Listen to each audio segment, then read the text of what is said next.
Bonjour tout le monde. Alors, bienvenue au premier webinaire de cette semaine scientifique. Je vois que Maxime vient d'allumer sa caméra. Bonjour Maxime.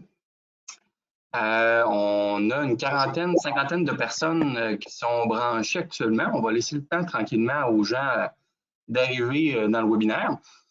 D'abord, je souhaite la bienvenue. Merci d'être avec nous aujourd'hui pour cette première présentation. Moi, je suis Pierre-Olivier Fortin, je suis coordonnateur gestion de rivière pour la Fédération québécoise pour le saumon atlantique. C'est moi qui vais animer la discussion aujourd'hui, ainsi que demain. Je suis accompagné aujourd'hui de ma collègue Alexandra Derry, qui est biologiste à la FQSA, qui va accompagner un peu, mais allô Alexandra, qui va accompagner Maxime pour les questions, la période de questions. Puis d'ailleurs, c'est un peu à cause d'Alexandra qu'on a une semaine scientifique à vous présenter. En fait, il y en a peut-être qui étaient avec nous en janvier lors de la semaine de la pêche à la mouche. On avait plusieurs soirées sur plusieurs thèmes, en fait. Là. On avait une soirée sur l'équipement, sur les mouches, mais on avait aussi une soirée scientifique qu'Alexandra a présentée sur les changements climatiques et la pêche en eau chaude. On avait vraiment eu des bons commentaires. Vraiment beaucoup d'interactions, beaucoup de questions. Puis on s'est comme rendu compte que c'est vrai que c'est rare que les pêcheurs ont l'occasion d'échanger puis de poser leurs questions à des scientifiques qui travaillent dans le saumon à tous les jours. Là. Alors bref, on s'est dit que ce serait bien de vous donner l'occasion de le faire. Fait que voilà pourquoi on a une semaine scientifique à vous proposer. Aujourd'hui, en fait, il y a Alexandra évidemment qui est avec moi, mais on a Maxime Guérard du ministère Forêt-Faune-Parc ainsi que son collègue Julien qui sont tous deux biologistes.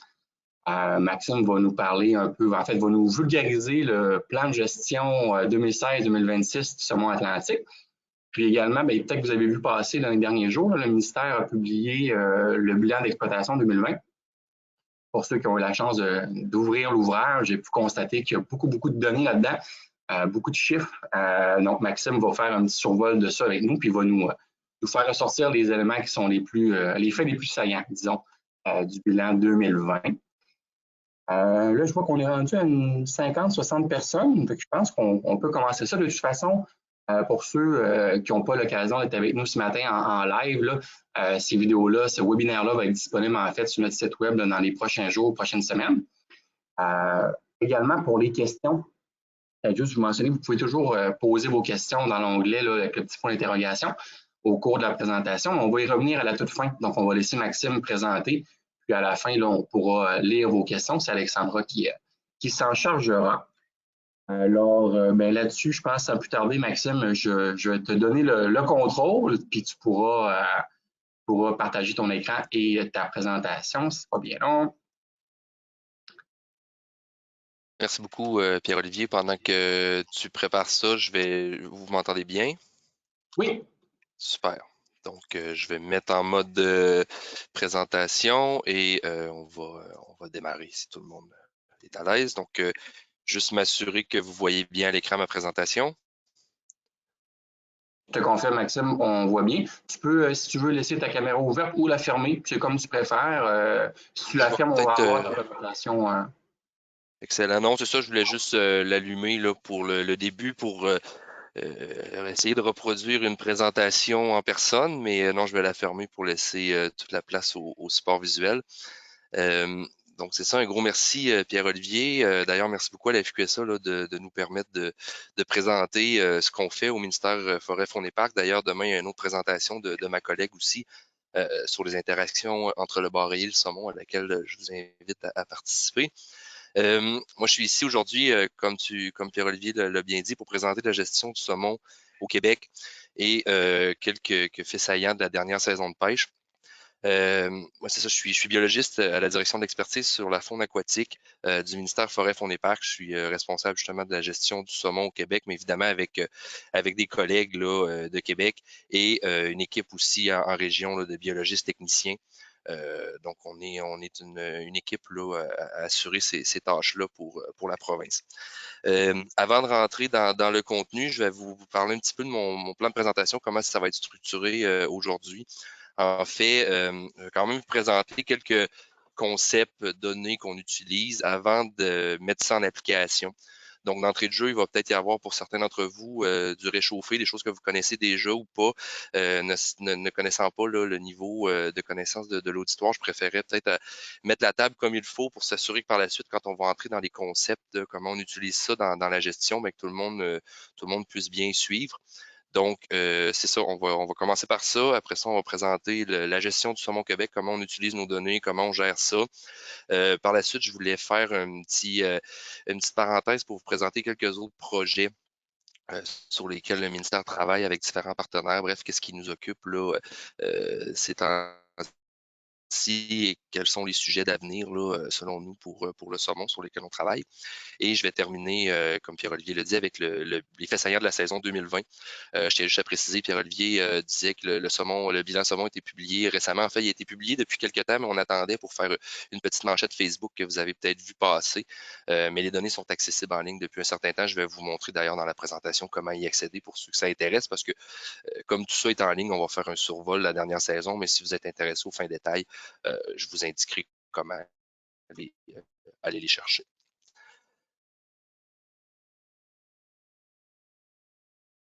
Donc, on se lance. Attendez un peu, j'espère juste que... OK. Donc, au Canada, la gestion des pêches est un champ de compétences qui relève du gouvernement fédéral. Je trouve important que vous sachiez ça d'entrée de jeu parce que dans le fond, le Québec est la seule province là, où la gestion des poissons d'eau douce, c'est des poissons migrateurs, donc les poissons anadromes et catadromes, donc saumon, bar rayé, anguille, est déléguée au gouvernement provincial. Donc, dans les autres provinces canadiennes, c'est le ministère Pêche et Océan Canada qui effectue la gestion de toutes les pêches, avec certains pouvoirs délégués aux provinces, là, notamment au niveau de la vente de permis, des choses comme ça, mais c'est vraiment au Québec où la province a le plus grand champ de responsabilité en termes de gestion des pêcheries. Et c'est le ministère Forêt, Faune et Parcs qui assure la gestion là, de la pêche sportive et le ministère de l'Agriculture, des Pêcheries et de l'Alimentation là, pour ce qui est des pêches commerciales. L'émission des permis, mais avec la collaboration du ministère Forêt, Faune et Parcs pour l'établissement des quotas et ces choses-là. De toute façon, la présentation ne porte pas sur la pêche commerciale, mais je tenais juste à vous dire comment ça se déclinait là, au Québec. Pour ce qui est du saumon, je veux faire juste un petit rappel là, pour mettre les bases, pour être sûr que quand on va arriver dans la gestion après ça, que ces concepts-là soient bien compris. Le cycle de vie du saumon, ce qui est quand même important de bien comprendre pour après ça gérer l'espèce efficacement. Donc, les individus vont naître en rivière, ils vont passer là, entre 2 et 5 années. Ils vont d'abord être alevins pour devenir tacons. Et par la suite, au printemps, suite à quelques années en rivière, quand ils vont avoir atteint une taille suffisante, à peu près à cette période-ci de l'année, la migration va démarrer dans les prochaines semaines. Les tacons vont subir un processus de transformation physiologique qui s'appelle la smoltification, qui va leur permettre de tolérer le passage à l'eau salée. Donc, c'est à ce moment-là qu'ils vont devenir ce qu'on appelle des saumonaux et qui vont quitter la rivière pour entreprendre là, la grande migration en mer, qui va les amener en mer du Labrador jusque, dans certains cas, au large du Groenland, vers les pâturages d'alimentation. Et c'est là que les individus vont vraiment grandir là, rapidement et se développer pour par la suite revenir sous la forme adulte. Les individus qui vont passer un hiver en mer se nomment pour s'alimenter, se nomment des madeleines, le terme anglais que vous connaissez sans doute, des grills, et mesurent moins de 63 cm à la fourche. Ce que je tenais à dire en lien avec ça, c'est que ces individus-là sont généralement des mâles. Donc, les grills, dans la plupart des cas, ce sont des mâles, alors que les individus qui passent 2 hivers ou plus en mer se nomment là, des rédivers marins ou mieux connus sous le nom de grands saumons, sont ceux qui mesurent 63 cm ou plus à la fourche et eux, ce sont à 60% des femelles. Comme vous le savez, sans doute, là, le saumon retourne à sa rivière natale pour se reproduire. Donc, l'individu qui quitte, là, qui va quitter dans les prochaines semaines, va revenir 1, 2, 3 hivers plus tard dans la même rivière pour se reproduire. Et c'est un phénomène qu'on appelle le homing.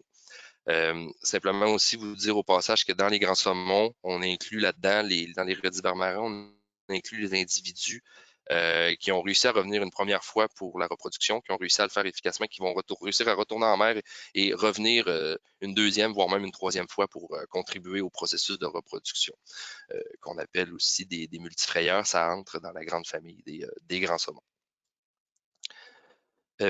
comme le poisson est une espèce migratrice, le saumon est une espèce migratrice, là, elle fait l'objet de comités internationaux pour encadrer sa gestion, son exploitation. Le Québec a un participant là, qui fait partie de la délégation canadienne où on va aller présenter annuellement les données prises et les mesures pour assurer la gestion de l'espèce. Simplement pour vous dire aussi que c'est là qu'il y a des sujets comme ce qu'on appelle les pêches remix ou les pêches d'interception qui sont un enjeu faisant l'objet de discussions. Je ne m'éterniserai pas trop longtemps ici, mais les pêches remix, c'est les pêches finalement qui vont, comme au Groenland ou à aux îles Saint-Pierre et Miquelon, qui vont prélever des saumons de toute origine, donc ce ne sont pas des pêcheries qui sont effectuées en rivière, donc ils peuvent prélever des stocks autant de rivières saines que des saumons provenant de rivières plus en difficulté. Donc ces pêcheries-là là, font l'objet de discussions sur ces comités internationaux-là. Maintenant, si on revient plus pour ce qui est du Québec, le portrait des rivières, on a 111 rivières là, qui sont reconnues dans le règlement de pêche du Québec, qui est un règlement fédéral. Par contre, comme de ces rivières-là, il y a des cours d'eau d'importance dans ces 111 systèmes-là, il y a des cours d'eau d'importance. On considère qu'on gère de manière indépendante 118 rivières. Le meilleur exemple que je veux vous illustrer en lien avec ça, c'est le système de la Restigouche, qui, selon le règlement de pêche du Québec, est une rivière avec une déclinaison de plusieurs tributaires. Comme vous le savez, la Matapédia alimente la Restigouche. La Matapédia est elle-même alimentée par la rivière Coasapscale, la rivière Kedgewick. Eh bien, ces rivières-là font l'objet d'une gestion indépendante par notre ministère parce qu'ils ont des stocks, ce sont des cours d'eau d'importance qui ont des stocks qu'on gère de manière indépendante. Et la description, finalement, qui est faite dans la réglementation de ces rivières-là vient définir leurs limites aval, donc souvent l'embouchure avec le fleuve ou avec la mer, ainsi que leurs limites amont, qui voudrait l'endroit où le saumon se rend lors de sa migration, ou des endroits fréquentés par le saumon. Et dans ces limites-là, le règlement prévoit certaines modalités de pêche là, que vous connaissez sans doute, dont l'obligation de pêcher à la mouche seulement entre 1 heure avant le lever du soleil jusqu'à 1 heure après son coucher. Donc, tout ça est balisé dans ce règlement-là. Je tiens juste à signaler au passage, là, il y a une forme de saumon atlantique de l'espèce Salmo salar qui complète l'entièreté de son cycle de vie en eau douce, qu'on nomme de la Wananiche, que vous connaissez sans doute. Simplement vous dire que c'est en fait la même espèce, mais comme elle a un cycle de vie différent, donc elle n'effectuera pas de migration vers la mer, elle ne fera pas l'objet de la présentation aujourd'hui. C'est un mode de gestion qui est différent du saumon atlantique migrateur. On retrouve la Wananiche, comme vous le savez certainement, là, au Saguenay, sur la côte nord, dans le nord du Québec et également dans quelques plans d'eau du sud de la province. Et justement, là, comme c'est un mode de vie qui est différent du mode de vie migrateur qui va en mer, eh bien, la gestion est complètement différente et finalement, la présentation d'aujourd'hui n'abordera pas ça. Donc, pour la suite, là, on va se concentrer essentiellement sur le saumon migrateur. Et ce que je vous ai présenté aussi précédemment là, pour les rivières à saumon, les délimitations, ça visait uniquement les, les saumons qui migrent en mer. Justement, avant d'en arriver à la gestion, comme je vous le disais d'entrée de jeu, là, je voulais vous présenter quelles données on a sous la main, quels sont nos outils pour effectuer une gestion, la gestion de l'espèce. Je vous dirais d'entrée de jeu que le Québec là, dispose d'un grand nombre de données. On a la chance d'avoir des territoires phoniques structurés, que sont les ZEC, les réserves phoniques. On a un corpus réglementaire là, qui nous permet d'avoir beaucoup de données également. Ce qui fait je pense qu'on a le loisir de se permettre une gestion plutôt fine de la ressource, comme vous allez le voir dans la présentation, contrairement à d'autres juridictions ailleurs, du fait qu'ils ont moins de données que ce qu'on peut avoir au Québec pour gérer. Donc, tout d'abord, l'espèce est dénombrée là, sur 35 à 40 rivières annuellement, chaque année, sur les 111, comme je vous ai présenté, ce qui peut paraître un pourcentage discutable, mais je tiens à vous dire que le Québec est quand même un chef de file en la matière parce que ça représente environ 50% de toutes les rivières qui sont dénombrées au Canada sur grosso modo 700. C'est un approximatif, mais simplement pour vous illustrer que le Québec est un chef de file là, dans le dénombrement des saumons, grâce à la contribution très importante des organismes qui gèrent les EC et les réserves phoniques qu'on finance pour effectuer cette tâche-là, parce que ça nous amène une donnée qui est d'une importance capitale pour la gestion. On va y venir plus tard là, quand je vais vous présenter comment on utilise ces données-là. Et aussi pour vous dire que l'effort de pêche sportive est concentré à environ 80% sur des rivières qui sont dénombrées. Donc ça, c'est important de le souligner parce que une des sources de prélèvement de poissons puis d'impact, c'est quand même la pêche sportive. Et finalement, eh bien, l'effort de pêche là, se concentre sur des rivières faisant l'objet d'un dénombrement. Bon. Les autres données utiles, le saumon fait l'objet d'un enregistrement obligatoire au Québec en raison d'étiquettes associées à son permis de pêche. Donc, il est obligatoire lorsqu'on prend et garde un saumon de le déclarer, de l'enregistrer. Ça peut paraître banal, mais c'est pas le cas partout au Canada, c'est pas le cas du tout partout dans le monde. Excusez-moi, je ne sais pas si vous voyez les. C'est une donnée d'importance là au Québec. Alors, on a également, qui s'ajoute à ça, des données de fréquentation, des données de récolte et de remise à l'eau recueillies par les organismes gestionnaires. Les remises à l'eau, comme vous le savez, c'est des déclarations qui s'effectuent sur une base volontaire, mais c'est des données qui sont extrêmement importantes là, pour nous. Et je vais insister sur l'importance de déclarer les remises à l'eau. Je vais le répéter quelques reprises au cours de la présentation. Très important de déclarer ces remises à l'eau parce qu'on utilise ces données-là. Et finalement, tout ça, l'amalgame de tout ça, l'enregistrement obligatoire des captures, l'existence de territoires phoniques, les organismes gestionnaires qui récoltent la donnée, des données transmises par les pêcheurs également, font la force là, du système de gestion de l'espèce au Québec. Et tout ça est présenté dans un bilan qu'on publie annuellement, qui s'appelle le bilan de l'exploitation du saumon au Québec. Ça nous permet d'avoir une très longue série de données qui nous permet de sortir des graphiques comme vous pouvez le voir plus bas, qui nous permet également d'avoir le nombre de jours pêche total qui sont effectués dans la province, le nombre de poissons qui ont été prélevés, le nombre de poissons remis à l'eau, des suites des déclarations qu'on obtient. Évidemment, on comprend que c'est un nombre minimal, mais de ça, on tire des succès de pêche. Donc, on a vraiment une foule de données grâce à tout ce qu'on recueille pour gérer efficacement l'espèce. Puis si ça vous intéresse, là, vous voyez le lien ici pour accéder au bilan saumon. Mais vous pouvez, dans n'importe quel moteur de recherche là, sur Internet, simplement écrire bilan exploitation saumon au Québec et vous allez tomber sur le document là, qui décline aussi pour chacune des rivières là, la donnée qu'on a. Là. De toute façon, on va revenir dans les grandes lignes de la dernière saison.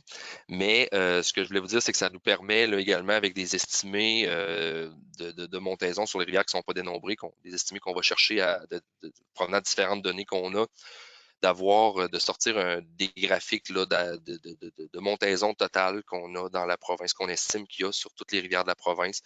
Ça, c'est ce que vous voyez dans le graphique du haut, où on a pu voir là, le déclin des années 80-90. Et le nombre auquel on retranche finalement ces montaisons-là, le nombre de prélèvements par les différents types de pêche qui nous permettent d'avoir le nombre de reproducteurs en rivière. Et comme vous pouvez le voir sur le graphique du haut, on voit que la situation depuis les années 2000 là, semble plutôt stable, mais je voulais juste, on ne s'attendra pas sur tout le détail des graphiques, mais je vais juste présenter le genre de données qu'on est capable de sortir avec les informations qu'on recueille annuellement. On a également, le ministère effectue également 2 projets de recherche plus poussés sur ce qu'on appelle des rivières témoins. On en avait une 3e sur la Basse-Côte-Nord, dont les suivis se sont arrêtés il y a quelques années, mais on a actuellement 2 rivières là, témoins, qu'on appelle les rivières témoins, qui sont suivies depuis près de 40 ans.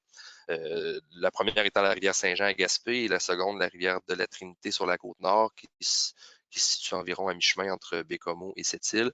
Et sur ces rivières-là, on effectue pas seulement un suivi de la montaison, on va le coupler à un suivi de la dévalaison des saumonaux par méthode de capture, marquage, recapture. Donc, dans le fond, essentiellement, là, sur la méthode, ce qu'on fait, c'est qu'on va capturer les saumonaux dans un premier engin de capture, celui qu'on voit sur l'image de droite, dans une barrière. Ça, c'est sur la rivière Saint-Jean.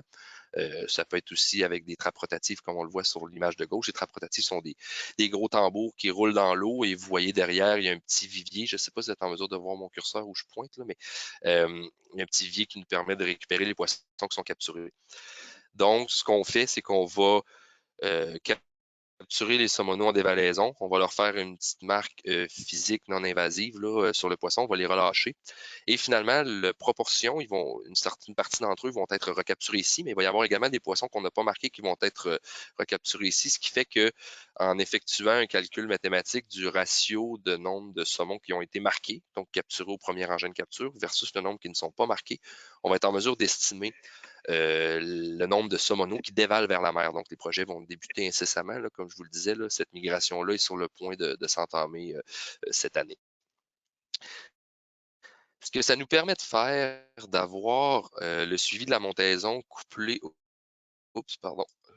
au suivi de la dévalaison, c'est que ça permet d'isoler les taux de survie dans chacune des deux phases de vie principales du saumon. Donc, sa phase de vie en eau douce versus sa phase de vie en mer.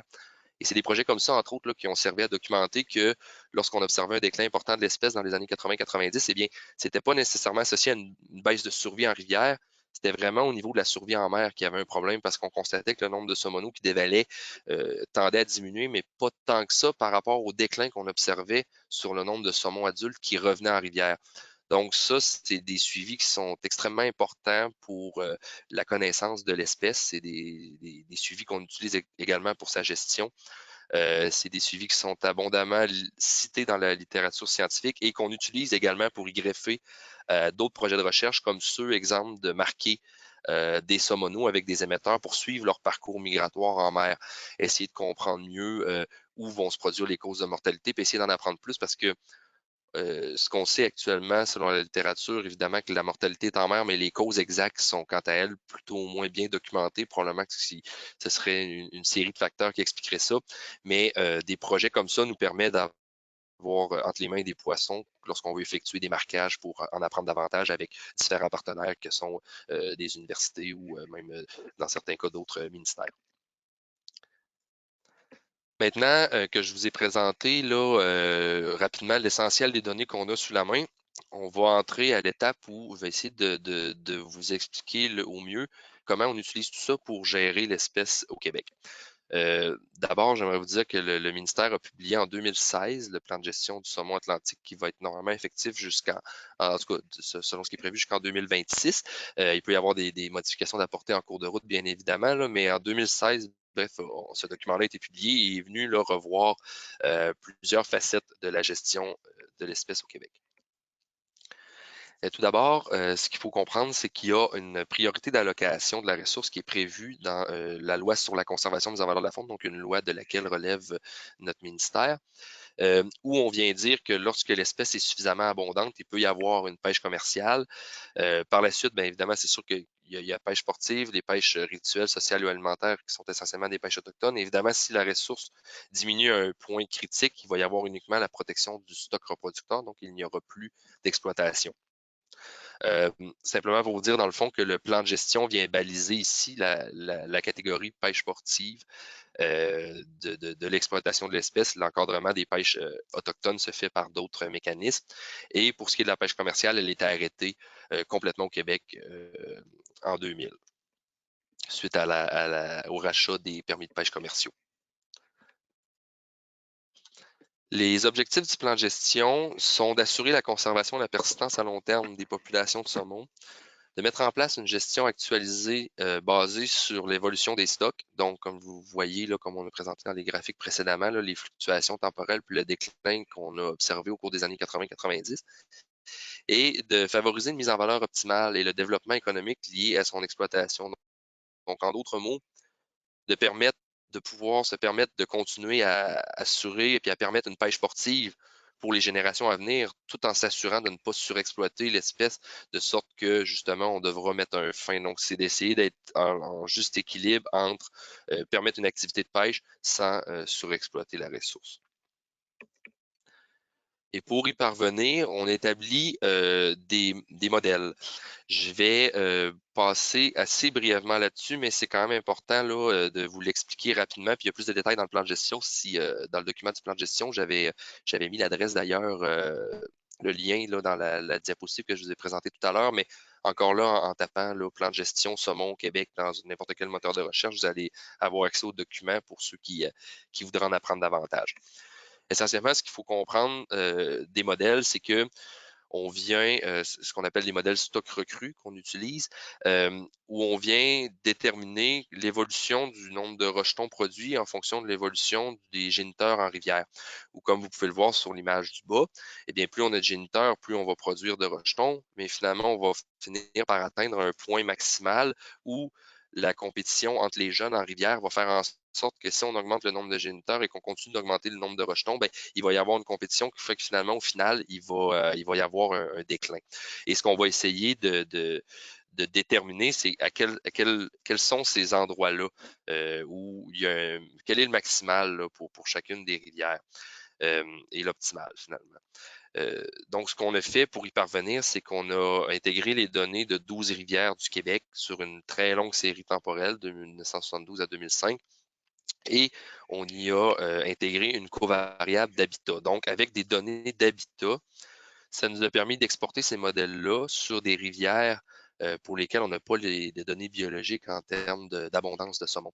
Donc, c'est vraiment au niveau des données d'habitat qu'on peut le transposer sur toutes les rivières du Québec. Donc, ce que j'aimerais que vous reteniez ici, sans entrer dans le fin détail, c'est que on a des modèles, on a une relation comme ça pour chacune des rivières du Québec, parce qu'une des grandes nouveautés justement du plan de gestion du saumon, c'était de réaliser une gestion rivière par rivière, donc d'adapter l'exploitation en fonction de la réalité de chacune des rivières. Et maintenant, pour y parvenir, on est vraiment dans le bout plus technique de la présentation, mais quand même, c'est un mal nécessaire. On vient établir un seuil de conservation optimal qui correspond finalement à un niveau d'abondance qui engendre une productivité optimale définie selon le modèle que je vous ai présenté précédemment. Et sans retenir là, le grand détail, simplement retenir qu'on utilise un seuil qui statistiquement est vraiment conservateur pour s'assurer de ne pas se tromper et finalement de sous-estimer le nombre de géniteurs réellement requis en rivière. Donc, le seuil de conservation optimal, c'est vraiment le seuil au-delà duquel on considère que la rivière se porte très bien en termes d'abondance. Et au-dessus de ce seuil-là, on va permettre l'établissement d'une cible de gestion. Je vais y revenir plus tard quand on va être dans l'application de ces seuils-là, à quoi correspond la cible de gestion. Pour l'instant, retenir qu'il y a un premier seuil qui s'appelle le seuil de conservation optimale, qui lui correspond au niveau d'abondance au-delà duquel on considère que la population est vraiment en santé. Et il y a deux autres seuils inférieurs. Le seuil de conservation démographique correspond, je vais le lire, là, mais c'est plutôt technique, là, correspond à un niveau d'abondance qui permet de produire avec 75% de certitude un minimum de 50% du recrutement maximal. En d'autres termes, ce qu'il faut retenir, c'est que lorsque l'abondance de la population est en dessous de ce seuil-là, on considère que cette population-là est dans un état précaire, donc que cette rivière-là ne se porte pas très bien. Et on ajoute également un troisième seuil qui est le seuil de conservation génétique, qui lui est un point de référence là, pour préserver 90% de la diversité génétique sur 100 ans, comme le recommande l'Union internationale pour la conservation de la nature. Et contrairement aux deux seuils que je vous ai présentés précédemment, qui eux sont variables d'une rivière à l'autre en fonction de l'habitat, de la qualité d'habitat disponible, dans le cas du saumon, pour le seuil de conservation génétique est fixé à 200 adultes, peu importe la rivière. Et là, ce que je veux vous présenter finalement, c'est comment tout ça se traduit dans chacune des rivières que vous connaissez, que vous fréquentez. Ça, c'est en annexe du plan de gestion. On vient y voir, là, on va prendre l'exemple de la rivière Cozapscal, donc 200 saumons adultes, qui sont le seuil de conservation génétique. Et les deux autres seuils, démographique et optimal, s'expriment en nombre d'œufs requis. Donc, on considère que la rivière Cozapscal est au-delà de son optimal s'il y a plus de 2 420 400. Vous comprenez que c'est des estimés, donc ce sont des chiffres plutôt grossiers, mais c'est le nombre d'œufs requis selon nous pour que la rivière se porte bien. Et ce que je voulais vous présenter ici avec cette figure-là, c'est le nombre d'œufs qui était utilisé sur la période de 1999 à 2015. Donc, quand je vous disais qu'on a utilisé une approche statistique avec nos modèles qui était extrêmement conservateur, on voit quel impact ça a eu en 2016. On a augmenté de beaucoup l'évaluation du nombre d'œufs requis là, pour atteindre les seuils de conservation. Je vous dis tout ça exprimé en nombre d'œufs, puis je vous ai présenté avant ça, les données qu'on avait pour alimenter notre gestion. Eh bien, ce nombre d'œufs-là, finalement, on est capable de le convertir, le nombre d'œufs requis, on est capable de le convertir en nombre de saumons requis en rivière. Parce que on connaît le nombre d'œufs, évidemment.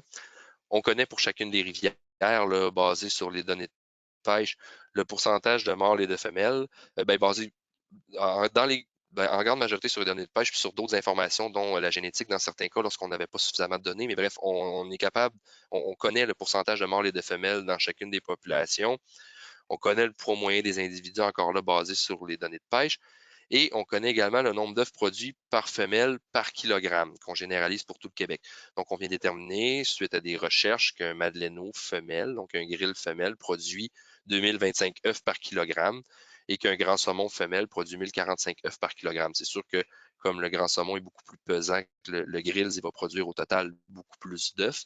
Mais ça, c'est des chiffres qu'on utilise pour dire que finalement, si on prend mon exemple de la rivière Kozabska, je vais vous donner un chiffre fictif, mais le 2 400 000 œufs requis fait en sorte qu'on a besoin de, exemple, 750 reproducteurs en fin de saison pour savoir que ce nombre d'œufs requis-là va être atteint.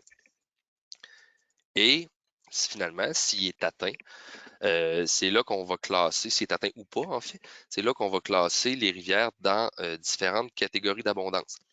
Donc, une rivière, comme on peut le voir ici avec la petite ligne, une rivière qui atteint systématiquement son seuil de conservation optimale va être classée dans la zone saine et on va établir des cibles de gestion que je vais vous présenter plus tard, qui vont avoir des incidences sur des modalités là, de pêche. Et lorsqu'une rivière n'atteint pas son seuil de conservation optimale, mais qu'elle surpasse son seuil de conservation démographique et génétique, on va la classer dans la zone de prudence. Et finalement, une rivière qui est en dessous de tous ces seuils-là va être classée dans ce qu'on appelle la zone critique. Et ce classement-là vient impacter finalement quelles modalités de pêche vont être autorisées sur la rivière. On n'entrera pas dans le fin détail du schéma ici, il est présenté dans le plan de gestion pour ceux qui voudront l'éplucher plus en détail, mais essentiellement, ce qu'il faut retenir, c'est qu'une rivière, si on prend la colonne de gauche, une rivière qui, en moyenne, au cours des 5 dernières années, a atteint son seuil de conservation optimale et sa cible de gestion, il sera permis, dans la première moitié de saison, de conserver les Madeleino, les grills. Et si l'analyse de mi-saison nous permet de statuer que le seuil de conservation ou la cible de gestion va être atteinte en fin d'année, eh bien là, il va y avoir la possibilité de permettre un nombre limité de pêche au grand saumon, de prélèvement de grand saumon.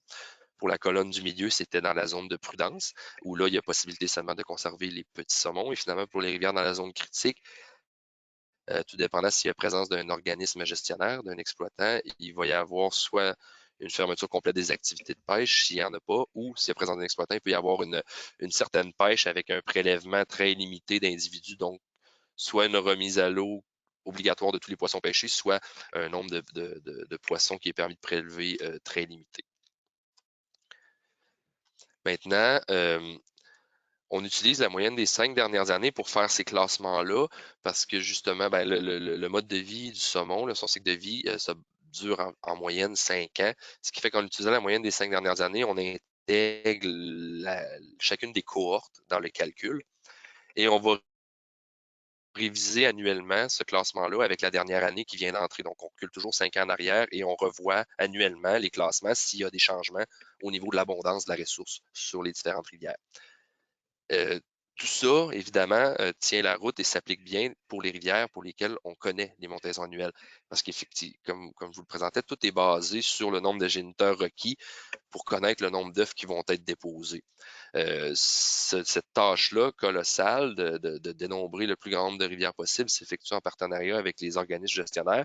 Comme je le disais, 35 rivières dénombrées annuellement, qui représentent grosso modo 80% là, de l'effort de pêche sportive sur les rivières sur lesquelles s'effectue l'effort de pêche.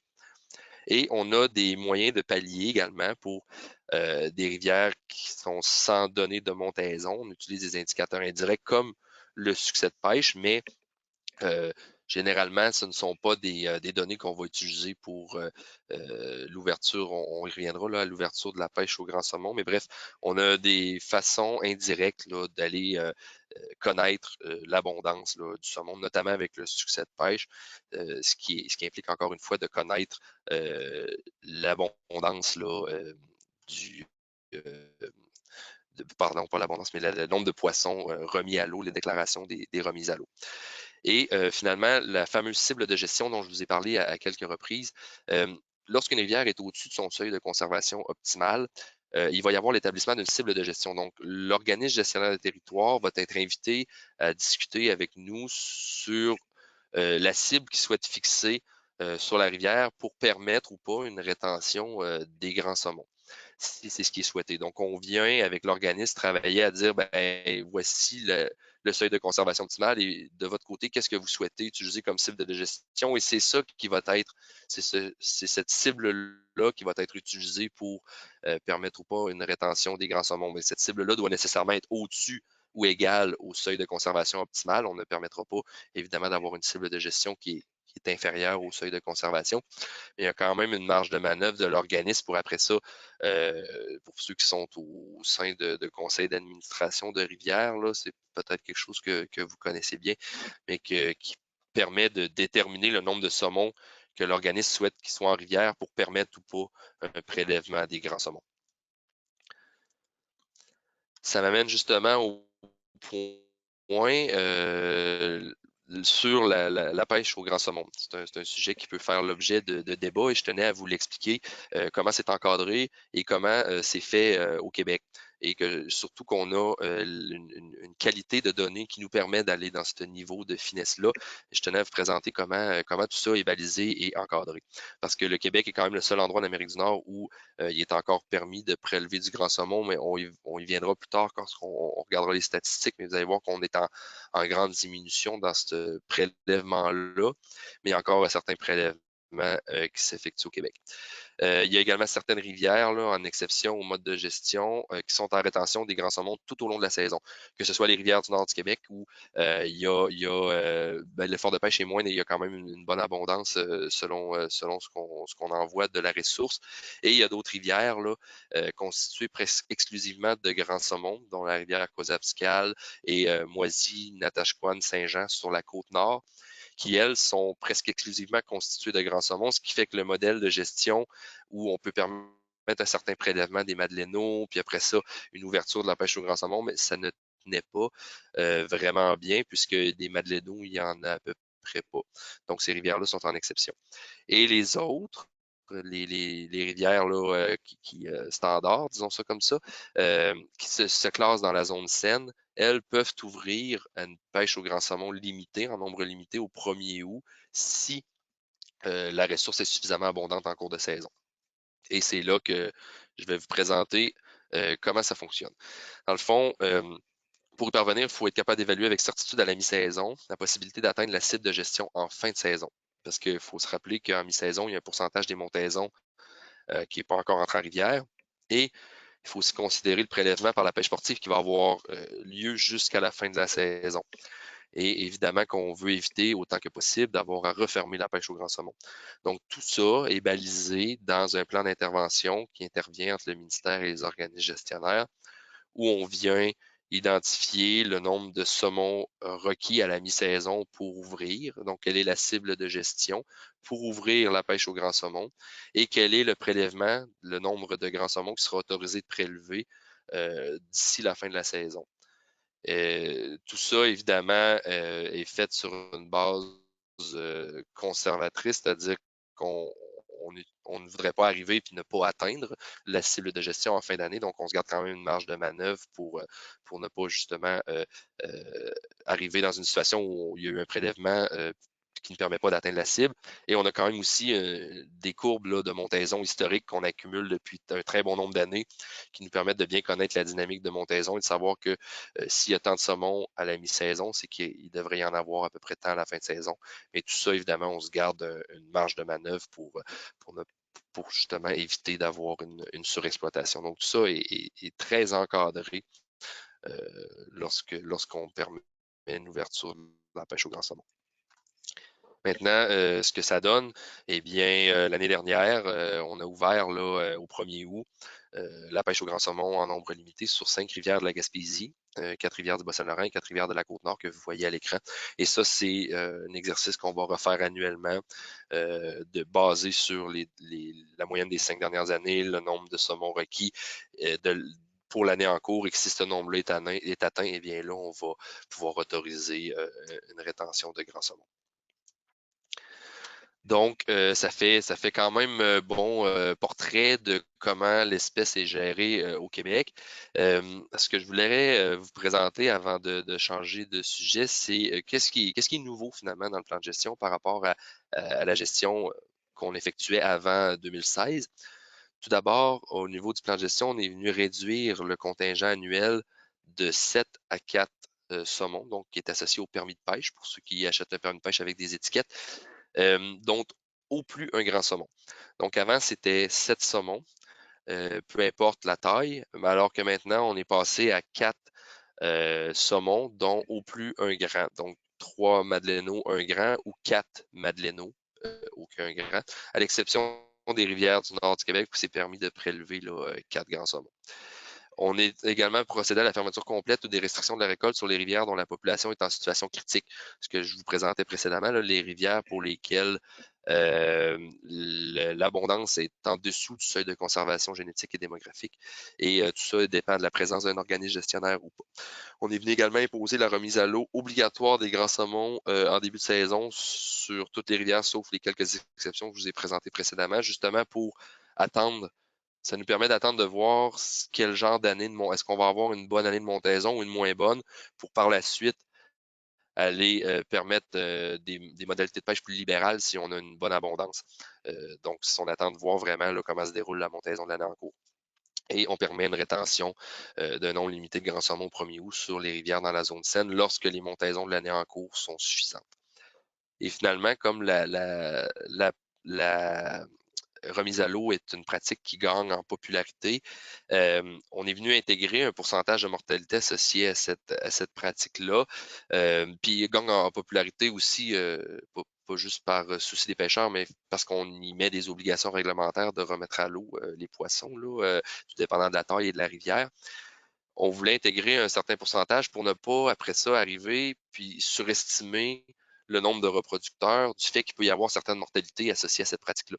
On est quand même conscient que dans certaines situations, 7 ça peut être élevé si l'eau est fraîche puis que c'est bien fait. À l'inverse, c'est vraiment pour l'intégrer dans nos calculs de déposition d'œufs pour ne pas surestimer là, la déposition d'œufs réelle dans la mesure où on veut quand même utiliser une approche de prudence dans la gestion des pêches et dans les modalités de pêche qu'on va appliquer. Il reste quelques nouveautés. On a obligé la remise à l'eau de tous les grands saumons pêchés en dehors des rivières à saumon.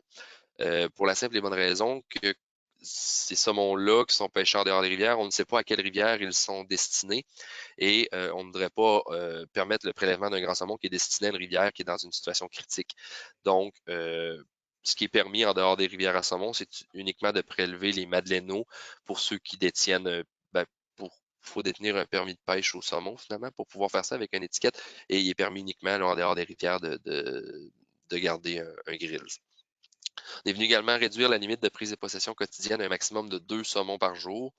Ça implique un nombre maximal de 3 remises à l'eau par jour, à l'exception du nord du Québec et des rivières à l'est de Natashquan. On est venu obliger aussi que le saumon gardé soit étiqueté à partir du permis de la personne qui a ferré. Donc, en d'autres mots, c'est celui qui tient la canne au moment où le saumon prend la mouche qui doit utiliser son permis pour étiqueter le saumon, s'il y a une volonté de le conserver.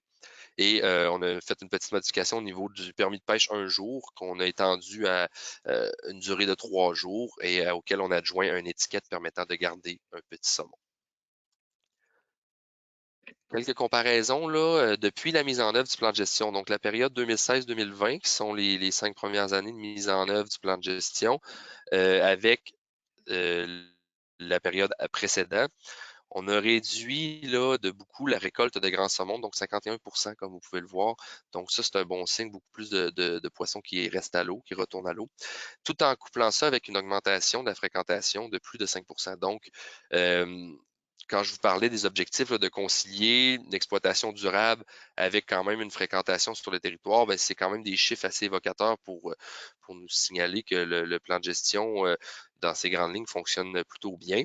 Et on ne se cachera pas qu'il y a un engouement en ce moment pour la pêche sportive au saumon, mais quand même des signes comme ça qui nous permettent de démontrer que ça couple l'activité avec une pêche qui est durable, eh bien, c'est pour nous des très bonnes nouvelles là, de voir ces chiffres-là.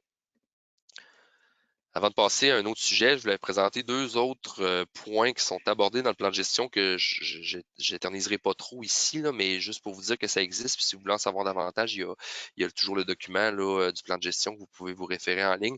On vient aussi baliser là, les ensemencements selon certains critères pour savoir quelles rivières sont qualifiées ou pas à des ensemencements.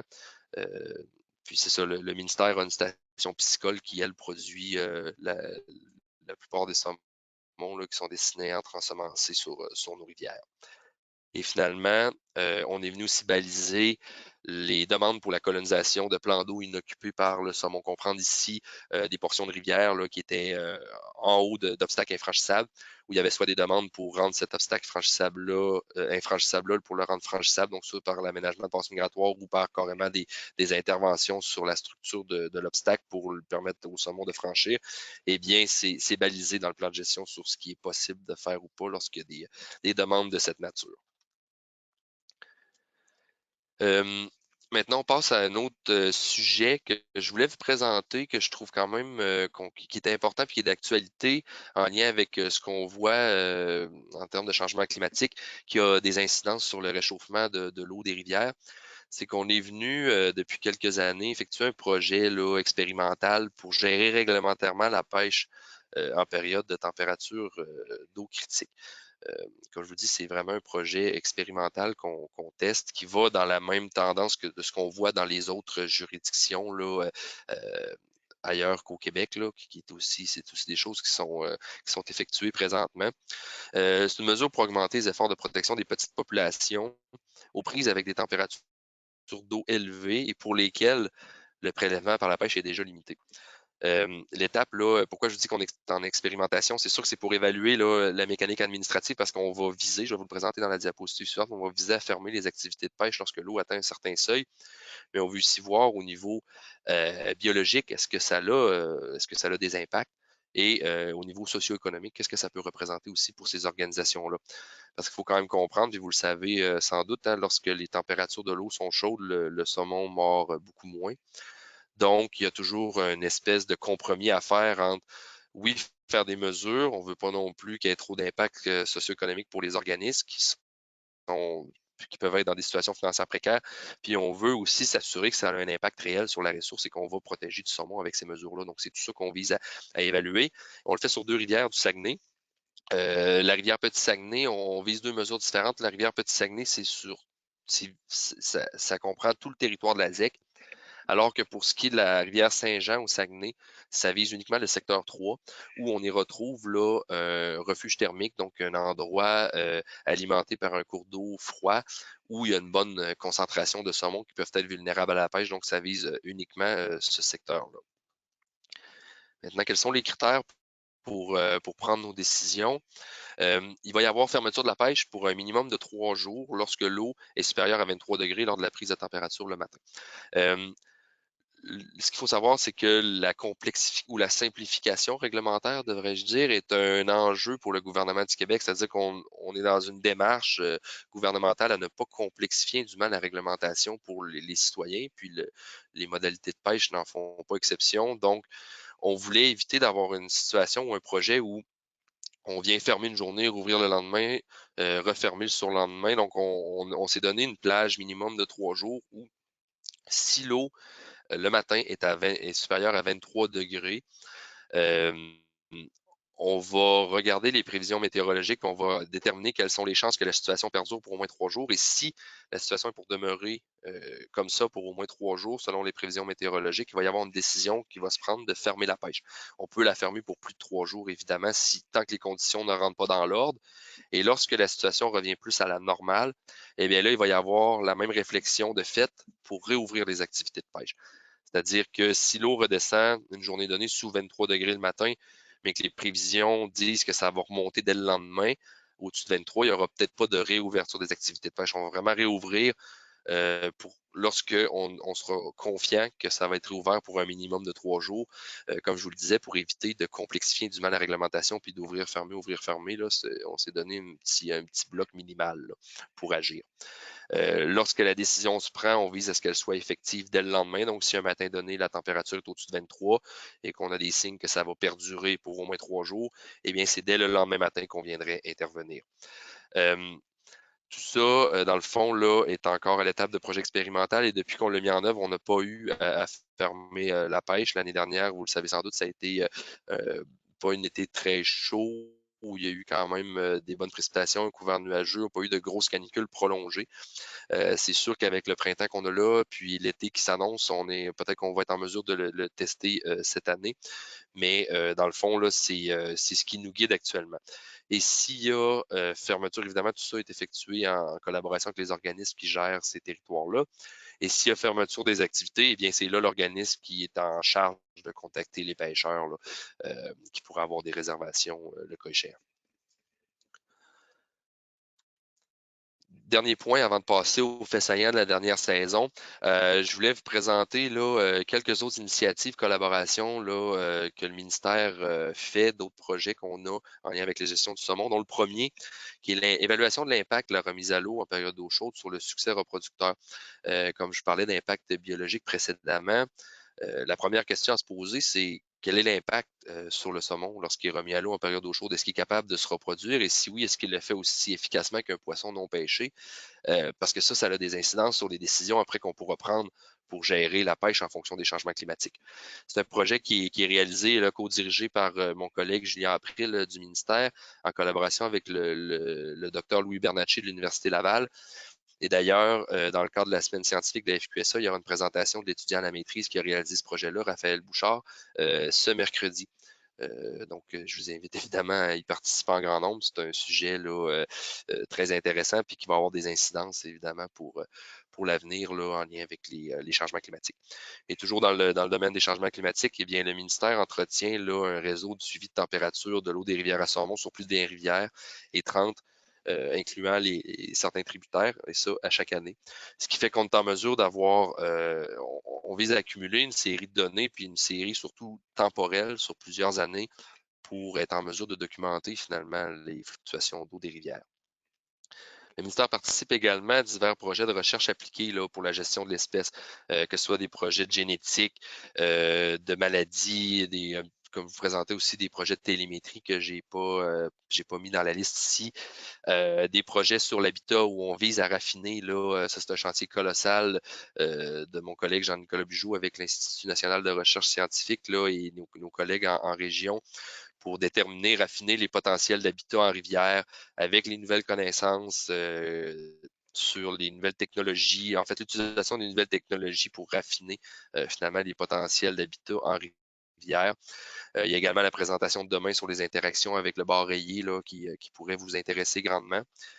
Et le ministère Forêt Faune et Parc a également investi là, en 2017 14 millions de dollars pour créer ce qu'on appelle le plan de développement de la pêche au saumon et de la pêche sportive 2017-2022, qui elle est une mesure de 19 millions de dollars, mais qui a 14 millions qui est allé uniquement pour le volet saumon, dont une bonne partie est administrée justement par la FQSA, qui vise des programmes pour la protection qu'on effectuait avant ça à l'interne au ministère et des mesures de décompte qu'on effectuait aussi avant ça au ministère. Donc, on vient financer par l'entremise de la FQSA une bonne partie des activités de protection sur le territoire. On vient financer une bonne partie des décomptes qui sont réalisés par les organismes gestionnaires.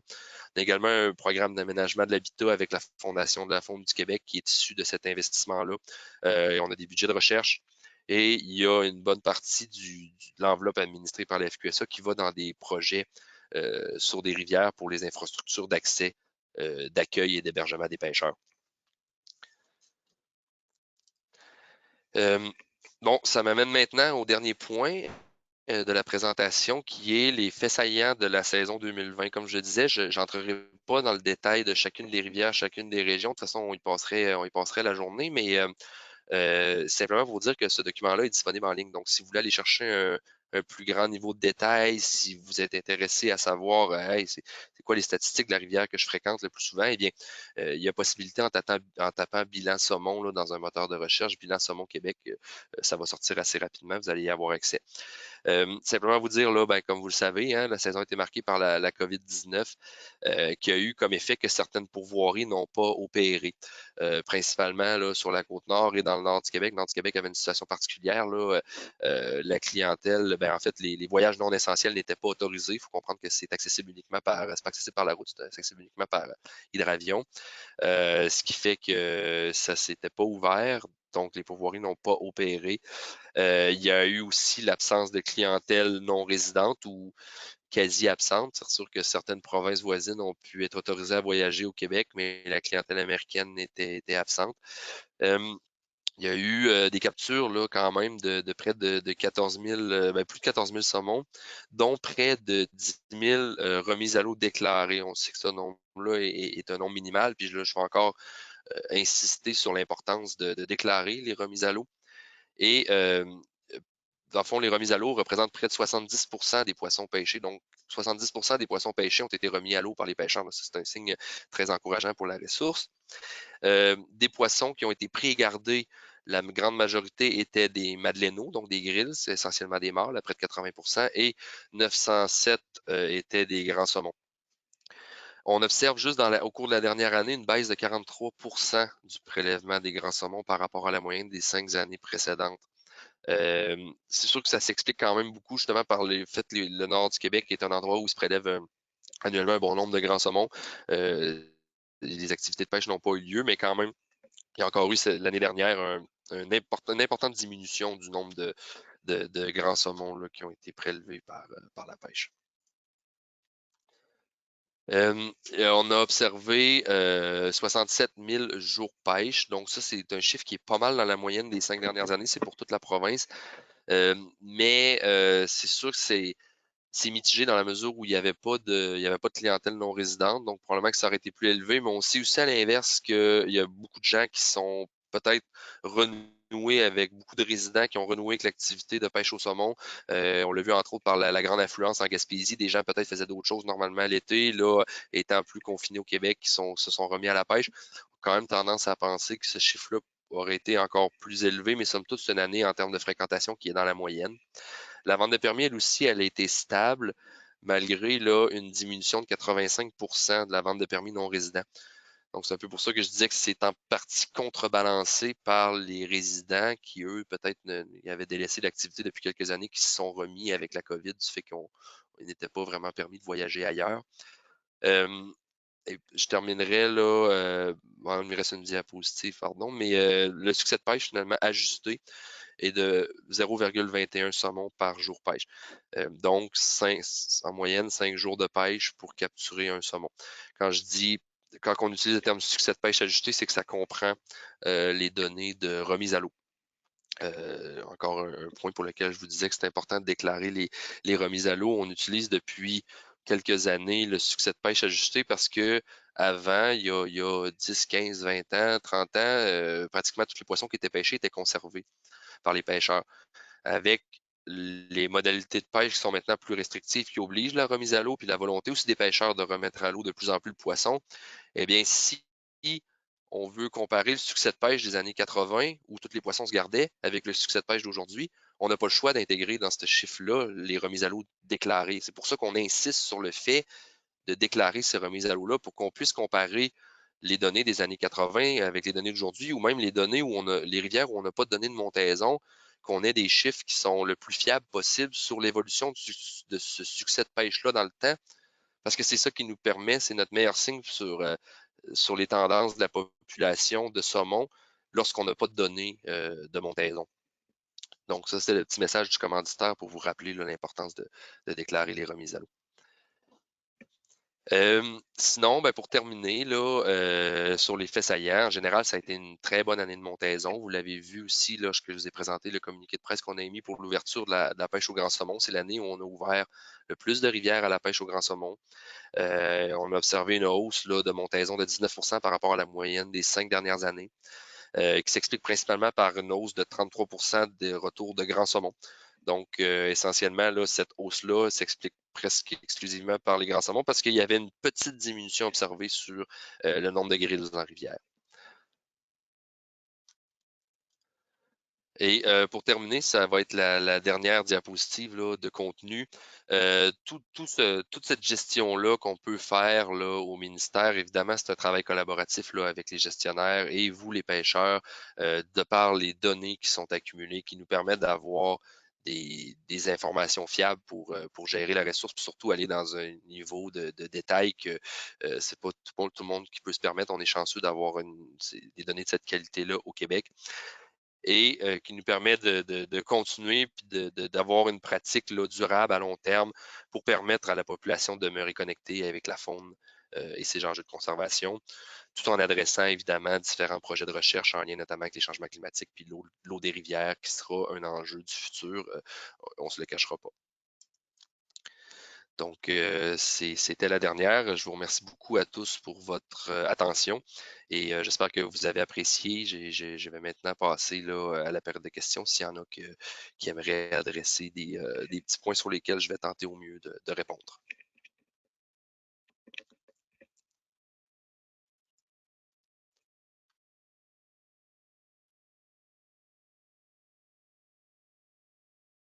Oui, en fait, on a reçu juste une question. Je ne sais pas s'il y en a d'autres qui en ont. Là, ça serait le moment de les écrire dans l'onglet, dans le fond, la question. En attendant, là, pour ceux qui veulent écrire leurs questions, on en a une. C'est qu'arrive-t-il des réservations et des coûts des pêcheurs qui voient leur journée de pêche annulée par la règle des 3 jours de fermeture si l'eau est trop chaude? Donc, c'est par rapport à ce que tu parlais tantôt là, pour la gestion de la pêche en eau chaude pendant l'été. Est-ce qu'ils sont remboursés? Est-ce qu'on leur propose des journées de remplacement? Tout à fait, c'est une très bonne question d'ailleurs. Pour ce qui est des rivières concernées, il y a pour la rivière Petit-Saguenay, il y a remboursement. Pour la rivière Saint-Jean, il y a tentative de relocaliser dans un autre secteur parce que si on se rappelle, la rivière Petit-Saguenay, elle, c'est sur toute la rivière. Donc, si la pêche est fermée, il n'y a pas possibilité d'aller ailleurs sur la rivière. Donc, le pêcheur, dans ce cas-là, va être remboursé par l'organisation. Et évidemment, on va l'inviter à, si le temps le lui permet, d'attendre que la pêche réouvre. Et pour ce qui est de la rivière Saint-Jean, il y a tentative aussi de déplacement dans d'autres secteurs. Sinon, il va y avoir, là, je me dis ça sous toute réserve, je ne veux pas me porter garant, mais il me semble que ce qu'on avait discuté, c'est qu'il y aurait remboursement dans le cas où ce n'était pas possible de déplacer le pêcheur dans un autre secteur, essentiellement le secteur 4 sur la rivière Saint-Jean, qui est l'autre secteur contingenté juste en amont au pied de la chute. Là.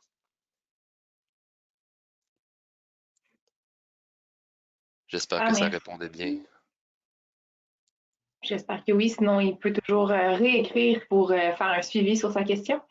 Puis oui, puis je tiens juste peut-être à souligner, j'aurais peut-être dû insister là-dessus dans la présentation, mais c'est certain que pour ces rivières-là, si vous allez sur l'information réglementaire en ligne de notre ministère où on vient, je vais allumer ma caméra d'ailleurs, comme on est rendu à la période de questions. Sur notre site web, on a de l'information réglementaire en ligne qui présente, dans le fond, les modalités de pêche sur chacune des rivières, le nombre de poissons permis, la date de début, de fin de saison.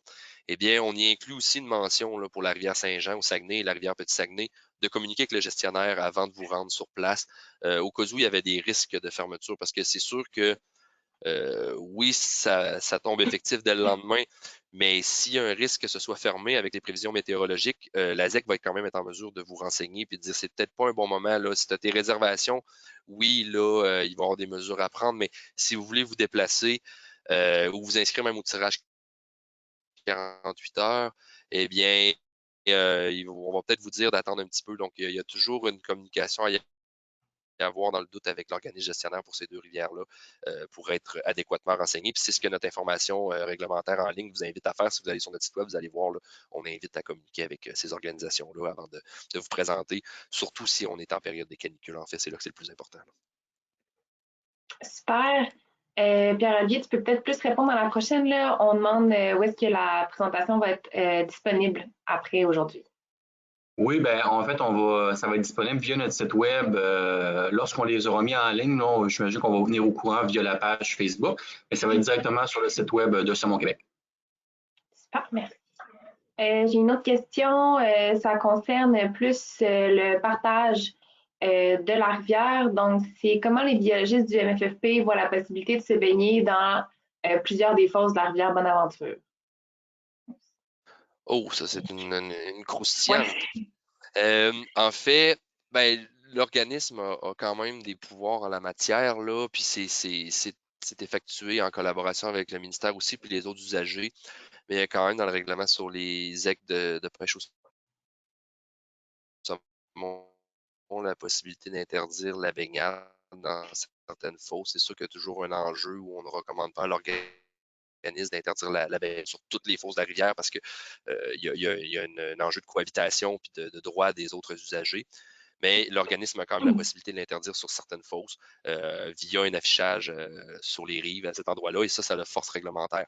Après ça, quelles sont les fosses retenues, quels endroits sont privilégiés? Eh bien, ça, c'est toujours là, via les comités d'harmonisation, comme il y en a un sur la Bonaventure, où ces sujets-là peuvent être discutés. Donc, nous, si on revient à la question, comment on voit ça? Nous, on donne la possibilité réglementairement à l'organisme de le faire, mais c'est certain qu'on n'encourage pas du tout à le faire sur toute la rivière par souci d'harmonisation des usages. Là, les utilisateurs ont quand même le droit d'être là. Je pense que c'est de l'orienter dans les endroits où c'est de moindre impact pour les pêcheurs de saumon et la ressource. Super, merci beaucoup. Je ne sais pas si ça répond bien. J'imagine encore une fois que oui, sinon on pourra ouvrir là, à la discussion plus tard. Par rapport à ce que tu présentais tantôt, l'annexe 1 qui montre le nombre de saumons versus le dépôt d'œufs, pensez-vous éventuellement faire un outil qui est un petit peu plus facile à comprendre pour les pêcheurs? En fait, ben, je pense que la solution, ce serait de convertir ça en nombre de saumons requis, mais je ne suis pas du tout fermé à l'idée, mais l'idée, c'est vraiment des mesures de gestion avec les organismes gestionnaires. Donc, je sais que pour d'autres juridictions, c'est des données qui ne sont même pas présentées. Nous, on a tenté de les vulgariser puis de les rendre accessibles en exprimant ça en nombre d'œufs. Moi, je voulais vous présenter que ce nombre d'œufs-là peut être converti en géniteur. Mais essentiellement, c'est vraiment des mesures là, de gestion qui sont qui prennent effet dans nos discussions avec les organismes où on vient baliser les modalités de pêche. Donc, je résumerais ça peut-être à dire c'est beaucoup de la poutine interne là, chez nous puis avec les gestionnaires. Effectivement, qu'il y a toujours un enjeu de vulgarisation de l'information pour être sûr que les pêcheurs comprennent bien comment on gère la ressource. J'en prends bonne note. C'est un très bon point. Puis c'est d'ailleurs dans ce contexte-là, je pense que des présentations comme aujourd'hui sont intéressantes parce que ça vous permet de voir et de mieux comprendre comment tout ça s'effectue. Parce que c'est vrai que ça peut paraître pas évident, puis on a tenté de le vulgariser pour vous rendre compte que, pour vous permettre de constater que qu'est-ce qu'on fait, c'est pas si sorcier que ça, mais il y a de la grosse statistique derrière ça, puis il y a des modèles plutôt poussés que je vous ai épargnés aujourd'hui aussi là, à prendre en considération. Super, merci. J'espère que ça répond encore une fois. Si on retourne un peu plus par rapport au protocole de gestion d'eau chaude, est-ce qu'il y a une raison d'avoir choisi ces deux rivières-là au Saguenay plus qu'en Gaspésie, par exemple? Pourquoi ces deux rivières-là comme témoins? Oui, c'est une bonne question. En fait, c'est sûr que la première chose, on est allé sur la base du volontariat des organisations qui participent au projet. Donc, on avait ces deux rivières-là, mais on n'est pas sans dire qu'ils ne sont pas prises avec de l'eau chaude depuis quelques années. C'est des rivières où ce n'est pas des grosses rivières. Ça ne veut pas dire que la pêche n'est pas bonne, bien au contraire. C'est juste que c'est des rivières qui sont pas très longues, qu'on sait que la population de saumon n'est pour le potentiel de la rivière, elle est bonne, mais c'est pas des grosses populations de saumon du fait que c'est des petites rivières. Donc, il y avait un enjeu d'ajouter une couche de protection de plus pour ces rivières-là et les deux gestionnaires de ZEC étaient très intéressés à embarquer dans le projet. Les rivières de la Gaspésie maintenant, pour aller directement à la question, sont peut-être moins aux prises actuellement avec des problèmes d'eau chaude que justement ces rivières-là au Saguenay. Donc, nous, le projet pilote, on ne voulait pas le faire non plus sur 10 rivières. Puis, on avait ces 2 volontaires-là. On a quand même ratissé ailleurs sur d'autres rivières, mais c'était vraiment les 2 qui ressortaient. Donc, ça nous apparaissait suffisant et justifié pour tester ce projet-là. Donc, c'est comme ça que s'est effectué le choix. Mais je résumerais ça vraiment pour dire que c'est sur la base du volontariat des organismes qui y participent. Là, on n'a pas imposé ça à personne. Parfait. Puis, dans le fond, peut-être un petit peu expliquer la raison là, du choix du 23 degrés comme étant là, le seuil.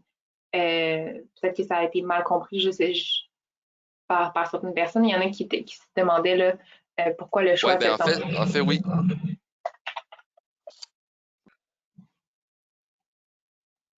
OK, puis la question juste, est-ce qu'il y a d'autres choses que pourquoi juste le choix du 23? Parce qu'il y a plusieurs, au pire, je parlerai plus longtemps, mais il y a quand même plusieurs éléments de réponse en lien avec ça, là. Est-ce que tu avais d'autres choses, Alexandra, dans la question ou c'est pourquoi le 23? Non, c'était pas mal ça la question. OK. D'abord, je vais commencer par ce qui se fait ailleurs, puis ce qui est reconnu dans la littérature scientifique, là. Il y a vraiment une gradation là, de 20-21 degrés Celsius où là, le saumon commence à tomber à ce qu'on appelle en mode anaérobique. Donc, c'est un peu l'équivalent de quand on fait de l'activité physique, on sécrète là, de l'acide lactique. Le saumon va se retrouver dans une condition où il va sécréter des produits toxiques du fait que l'eau est trop chaude. Donc, ça lui prend une période de répit pour éliminer ça. Ce qui se fait ailleurs, on voit là, entre autres dans les provinces maritimes, qu'eux, ils ont un seuil à 21 degrés où ils viennent fermer à 11 heures la pêche, puis après ça à 23, tout comme nous, ils vont fermer complètement les activités de pêche. Nous, ce qu'on a décidé, parce qu'eux, il faut que ce soit pendant 2 jours consécutifs, tandis que nous, on tombe effectif. Et ce qu'on constate sur la rivière Petit-Saguenay, c'est que lorsque l'eau est à 23 le matin, parce qu'il faut faut se laisser quand même la journée pour effectuer, c'est une modification qui est réglementaire, qui implique les agents de protection de la faune, qui implique que l'organisme doit contacter les pêcheurs, donc on veut prendre cette décision-là le plus tôt possible. Si l'eau est à 23 le matin sur Petit-Saguenay, c'est signe qu'elle ne redescendra pas sous 21 degrés dans le courant de la journée. Donc, dans les faits, on a une contrainte de temps aussi qui joue contre nous, qui fait que avec les patrons de variation de la température, ça a été déterminé à 23, mais finalement, c'est que l'eau, si elle est à 23 le matin, ça veut dire qu'elle ne redescendra pas sous 21 ailleurs dans le moment de la journée. Donc, il fallait déterminer au moment de la journée quelle était la température qu'on voulait appliquer pour fermer la pêche. Donc, c'est un compromis aussi entre, on ne veut pas aller vers 25-26 où là, c'est très critique comme température, donc ça peut même devenir dangereux. Et à l'inverse, ne pas basculer dans une température qui est trop faible où il n'y a pas d'enjeu réel parce que le saumon a besoin d'une période de répit pour éliminer ses déchets toxiques. Donc, c'est pour ça qu'autour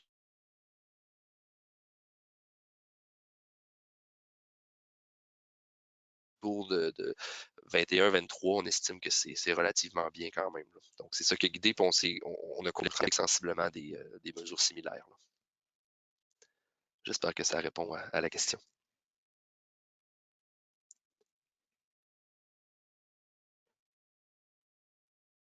Super. Il y a beaucoup de questions qui se rajoutent au fur et à mesure. Oh, tant mieux. Puis il y a aussi des commentaires. Il y a des gens qui te félicitent de la belle présentation. Y a-t-il... Excusez, un peu, ça bouge là. Y a-t-il une explication au déclin des populations de la Côte-Nord par rapport à celle de la Gaspésie? Non, effectivement que, en fait, non, je vais répondre mieux que ça, mais c'est une très bonne question. C'est ça, si vous regardez le bilan saumon, on voit que la région de la Côte-Nord répond quand même différemment, là. Cette année, on a eu grosso modo, l'année dernière, on a eu grosso modo une très bonne année de montaison qui s'est pas nécessairement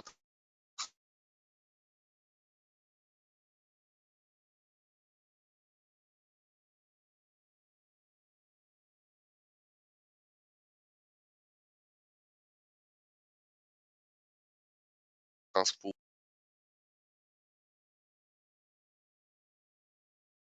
une hypothèse parce qu'effectivement, il y a une situation qui est différente sur la Côte-Nord de ce qu'on voit ailleurs.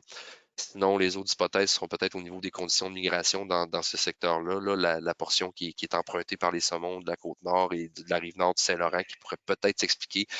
Ça, c'est des hypothèses qui sont plus dures à documenter, pour être honnête, mais on fait encore aussi là, éventuellement des projets de télémétrie qu'on souhaiterait démarrer où on veut suivre les interroirs en mer. Donc, on espère peut-être obtenir des réponses là. Mais la question était très bonne à savoir, puis on se la pose aussi, justement. Qu'est-ce qui se passe sur la Côte-Nord, là? C'est pas catastrophique, mais effectivement que ça répond pas aussi bien que ce qu'on aurait pu espérer quand on a vu qu'on avait des belles montaisons l'année dernière là, sur la rive sud du Saint-Laurent.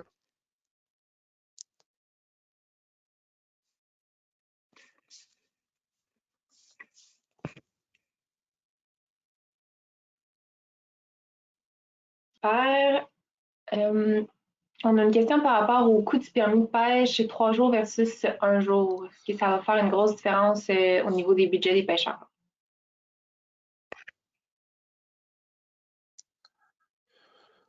Ben, en fait, le prix, le permis 3 jours versus 1 jour est demeuré au même prix. D'ailleurs, ça, je tiens à souligner, c'était une demande qui venait de la FQSA dans le cadre du plan de gestion, ou même avant, qui avait été formulée. L'idée, c'est simplement que le pêcheur qui va à la pêche une journée, qui apprécie son activité, qui est en voyage en Gaspésie ou peu importe où, qui se dit hey, j'y retournerai demain ou j'y retournerai après-demain d'ici la fin de mes vacances, ben là, ça l'obligeait à aller s'acheter un autre permis, puis éventuellement peut-être finir avec un permis annuel. Donc, l'idée, c'était juste de permettre, je sais pas, pour un court séjour de pêche, ben de dire aussi, ben moi, je m'en vais là juste pour 3 jours, je vais me prendre un permis de 3 jours au lieu de me prendre un permis d'1 jour pour pas pouvoir pêcher pendant 3 jours qui m'oblige à m'acheter un permis annuel. Ou encore, comme je le disais, la personne qui s'initie et qui dit waouh, c'est vraiment amusant, je veux retourner là demain, ben, il y a la possibilité de le faire. Mais je tiens juste à vous dire qu'au niveau des budgets, on n'a pas augmenté le prix, c'est demeuré le même. Là. J'espère que ça répond.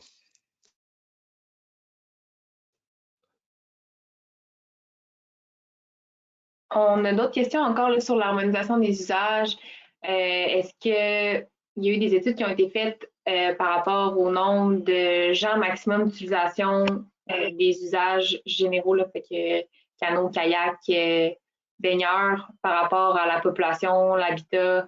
Est-ce qu'il y a des études qui ont été faites là, pour savoir combien de personnes maximum on pourrait recevoir dans une journée sans que ça l'affecte le comportement normal du saumon? Non, c'est une très bonne question. Puis, bien honnêtement, il n'y a pas vraiment d'études là-dessus. Dis pas qu'il n'y en aura jamais, mais ce qu'il faut comprendre, c'est que c'est plutôt dur à documenter quel est l'impact réel d'un canot, d'un lisse qui va aller soit expulser le saumon de sa fosse parce qu'il l'a dérangé. Après ça, il faudrait pouvoir suivre ces saumons-là jusqu'au moment de la reproduction, savoir s'ils se reproduisent efficacement, est-ce qu'ils ont produit autant de rejetons que que les autres saumons, mais les autres saumons qui ont peut-être aussi été dérangés. Donc, il faut comprendre que c'est des études qui sont vraiment, vraiment difficiles à réaliser pour aller isoler l'impact du canot, puis des plaisanciers, puis puis d'après ça, d'aller établir un nombre maximal au-delà duquel c'est trop pour le saumon. C'est vraiment difficile. Puis je sais que c'est impossible de le faire pour les raisons que j'expliquais précédemment, parce qu'après ça, il faut isoler cet impact-là des autres impacts que subit le saumon en rivière, puis dans son parcours migratoire, puis venir dire, ben, si c'est moins reproduit, c'est peut-être à cause du canot, là, ça demeure vraiment difficile, voire impossible à réaliser. Par contre, peut-être que ce que je pourrais dire en lien avec ça, c'est sûr que pour l'habitat, l'important, puis on le voit sur la Bonaventure aussi, il y a des efforts de mis pour aménager des facilités puis des commodités pour que les gens puissent aller satisfaire leurs besoins naturels dans des endroits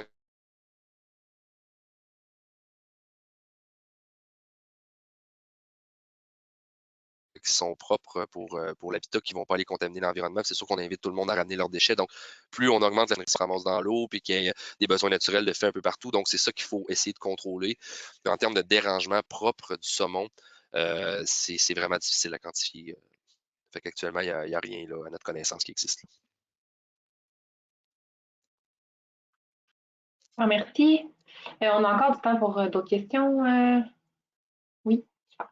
Oui, j'ai mon temps aussi, il n'y a pas de problème. Parfait. On change un peu de sujet. Est-ce que vous avez des données sur les maladies observées et l'infestation par des algues dans les rivières en ce moment du Québec?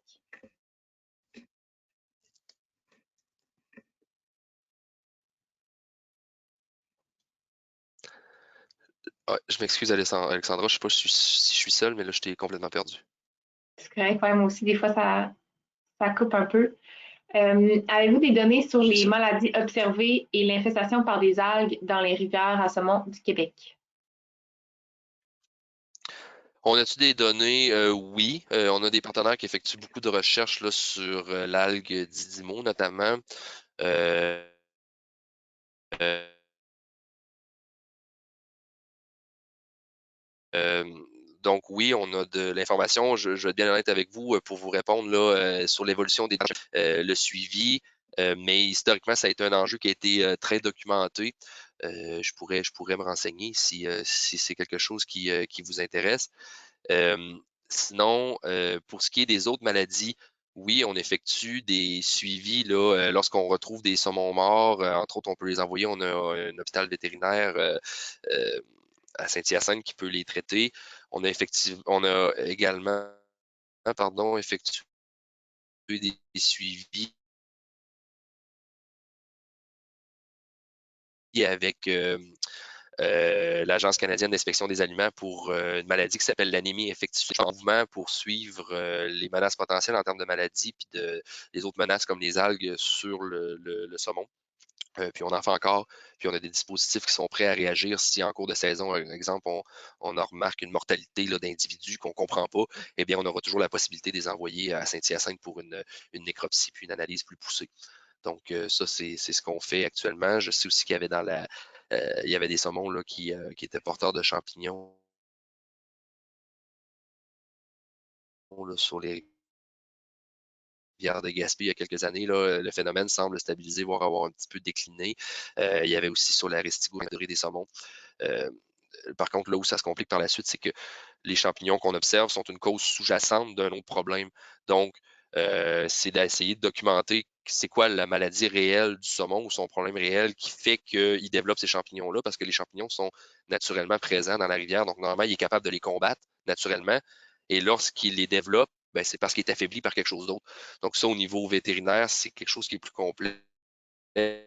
Ça nécessite de capturer le saumon puis les amener très rapidement, mais on a en place des protocoles là, pour y parvenir si jamais il y a d'autres enjeux émergents.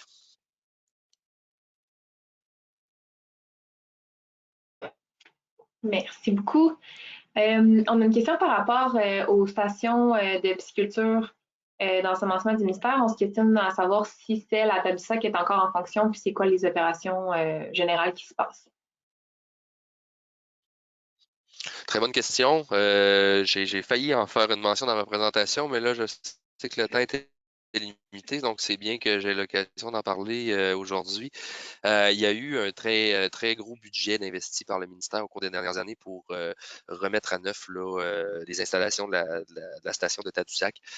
Donc actuellement, là, on est un peu dans un creux de vague en termes de nombre de rivières qu'on ensemence, euh, dans le sens où il y a des travaux en cours là, présentement à Tadoussac qui impactent en partie la capacité de production, mais dans le fond, à terme, là, on va avoir une station avec des installations là, vraiment fonctionnelles et au goût du jour qui vont nous permettre d'ensemencer un plus grand nombre de rivières que ce qu'on fait actuellement, parce on est un peu, comme je le disais, dans le creux d'une vague.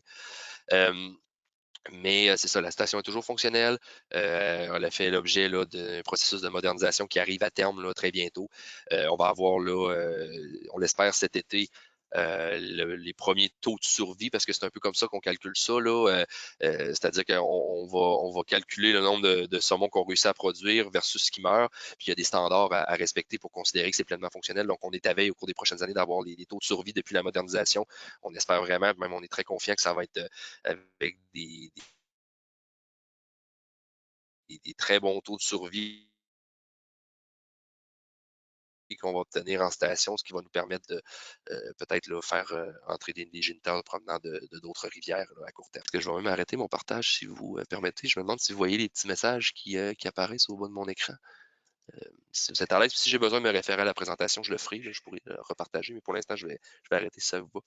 Donc, non, c'est ça pour Tadoussac. Puis juste pour vous dire justement que, peut-être pour finir, là, pendant le processus de modernisation qui a eu cours, on envoyait les œufs de saumon dans une autre station du ministère, là, à Baldwin, où l'incubation s'y passait.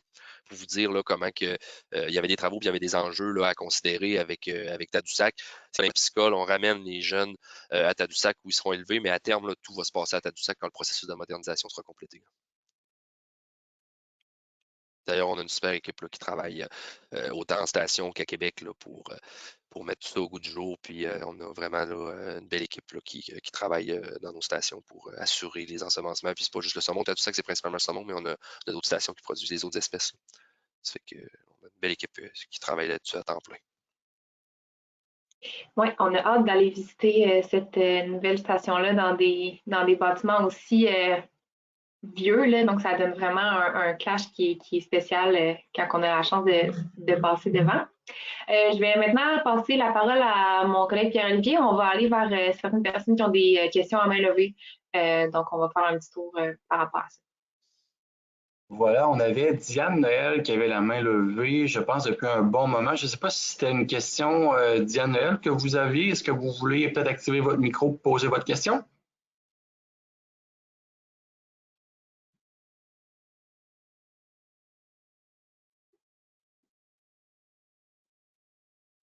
Il ne semble pas y avoir de questions de Mme Noël.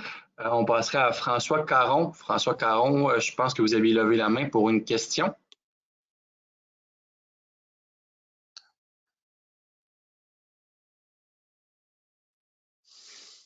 Votre micro est activé. J'ai juste à dire, le temps qu'il ouvre son micro, que je ne répondrai à aucune question de François Caron.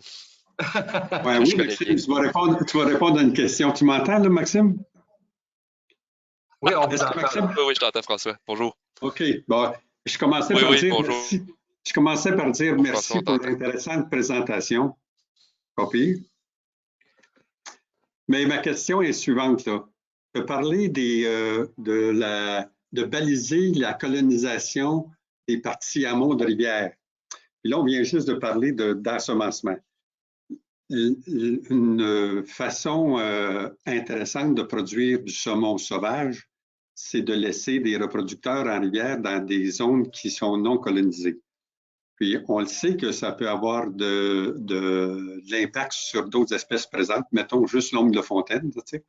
Mais partout où ça s'est fait, on n'a pas observé de disparition d'ombre de fontaine ou de d'autres espèces. On a juste vu un repartage du territoire avec d'autres espèces.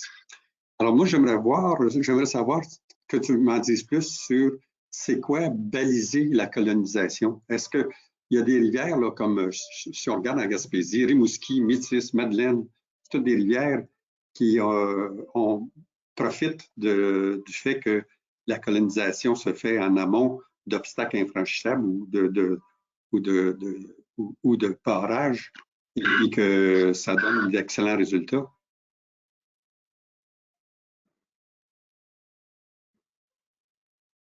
Merci pour votre question, François. Oui, puis c'est une très bonne question, François. Quand on parle de baliser, là, oh. Pardon, j'ai-tu manqué quelque chose? On t'entend, Maxime, tout est beau. Ben écoute, François, OK. Ben écoute, François, je vais tenter de répondre parce que j'ai compris que la question, c'était quelles sont les balises, puis si jamais ça ne répond pas suffisamment, tu pourras compléter. En fait, ce qu'on peut voir dans le plan de gestion, c'est qu'on est venu quand même déterminer des standards en termes d'habitat qu'on va devoir rencontrer là,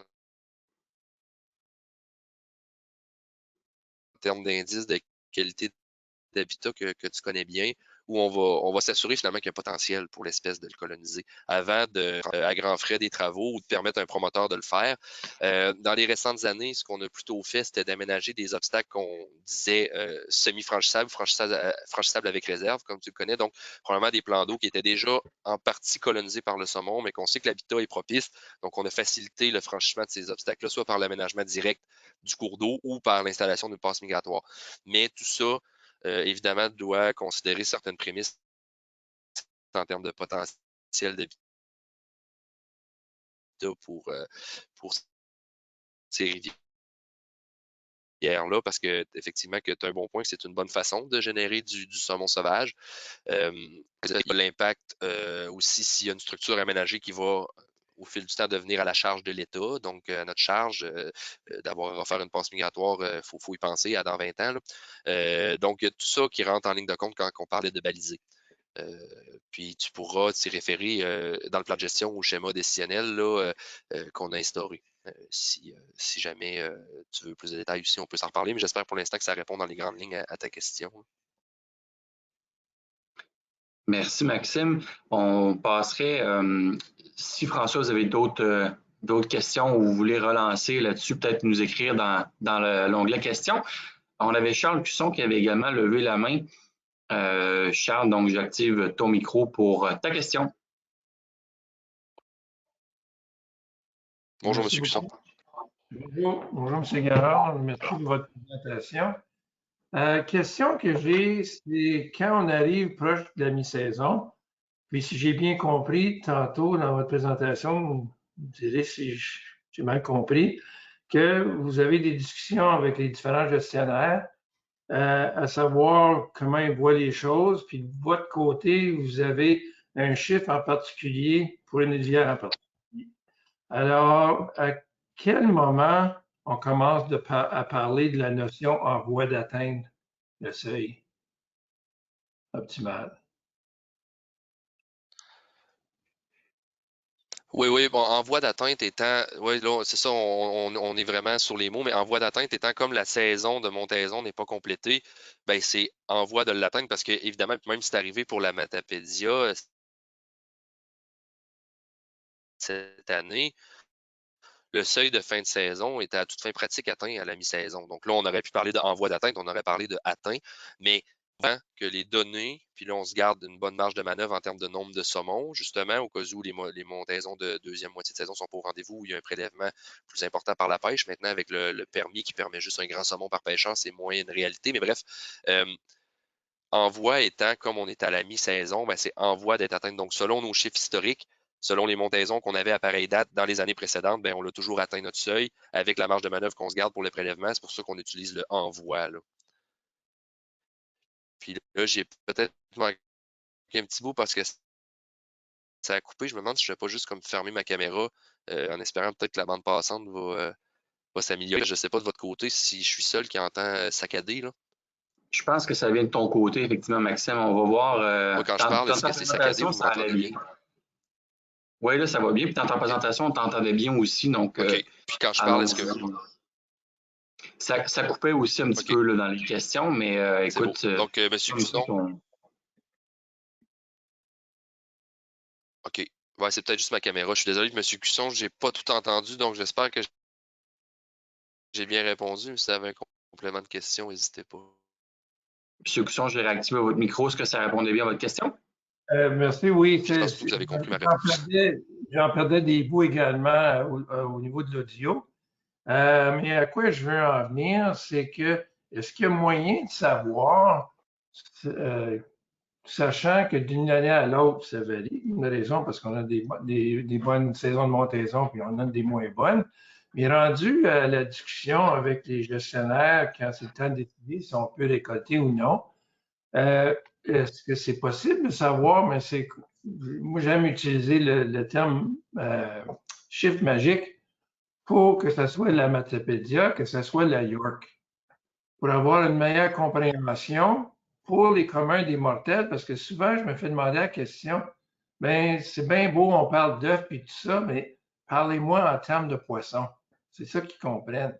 Alors, je pense que s'il y avait moyen de partager ces informations-là, ça répondrait à bien des questions. Alors, par exemple, vers la fin du mois de juillet, ça en prend combien de saumon, ça, à York? Ça en prend combien, ça, à Matapédia? Puis, bon, je fais une liste à punir des rivières, mais je pense que vous comprenez ma question.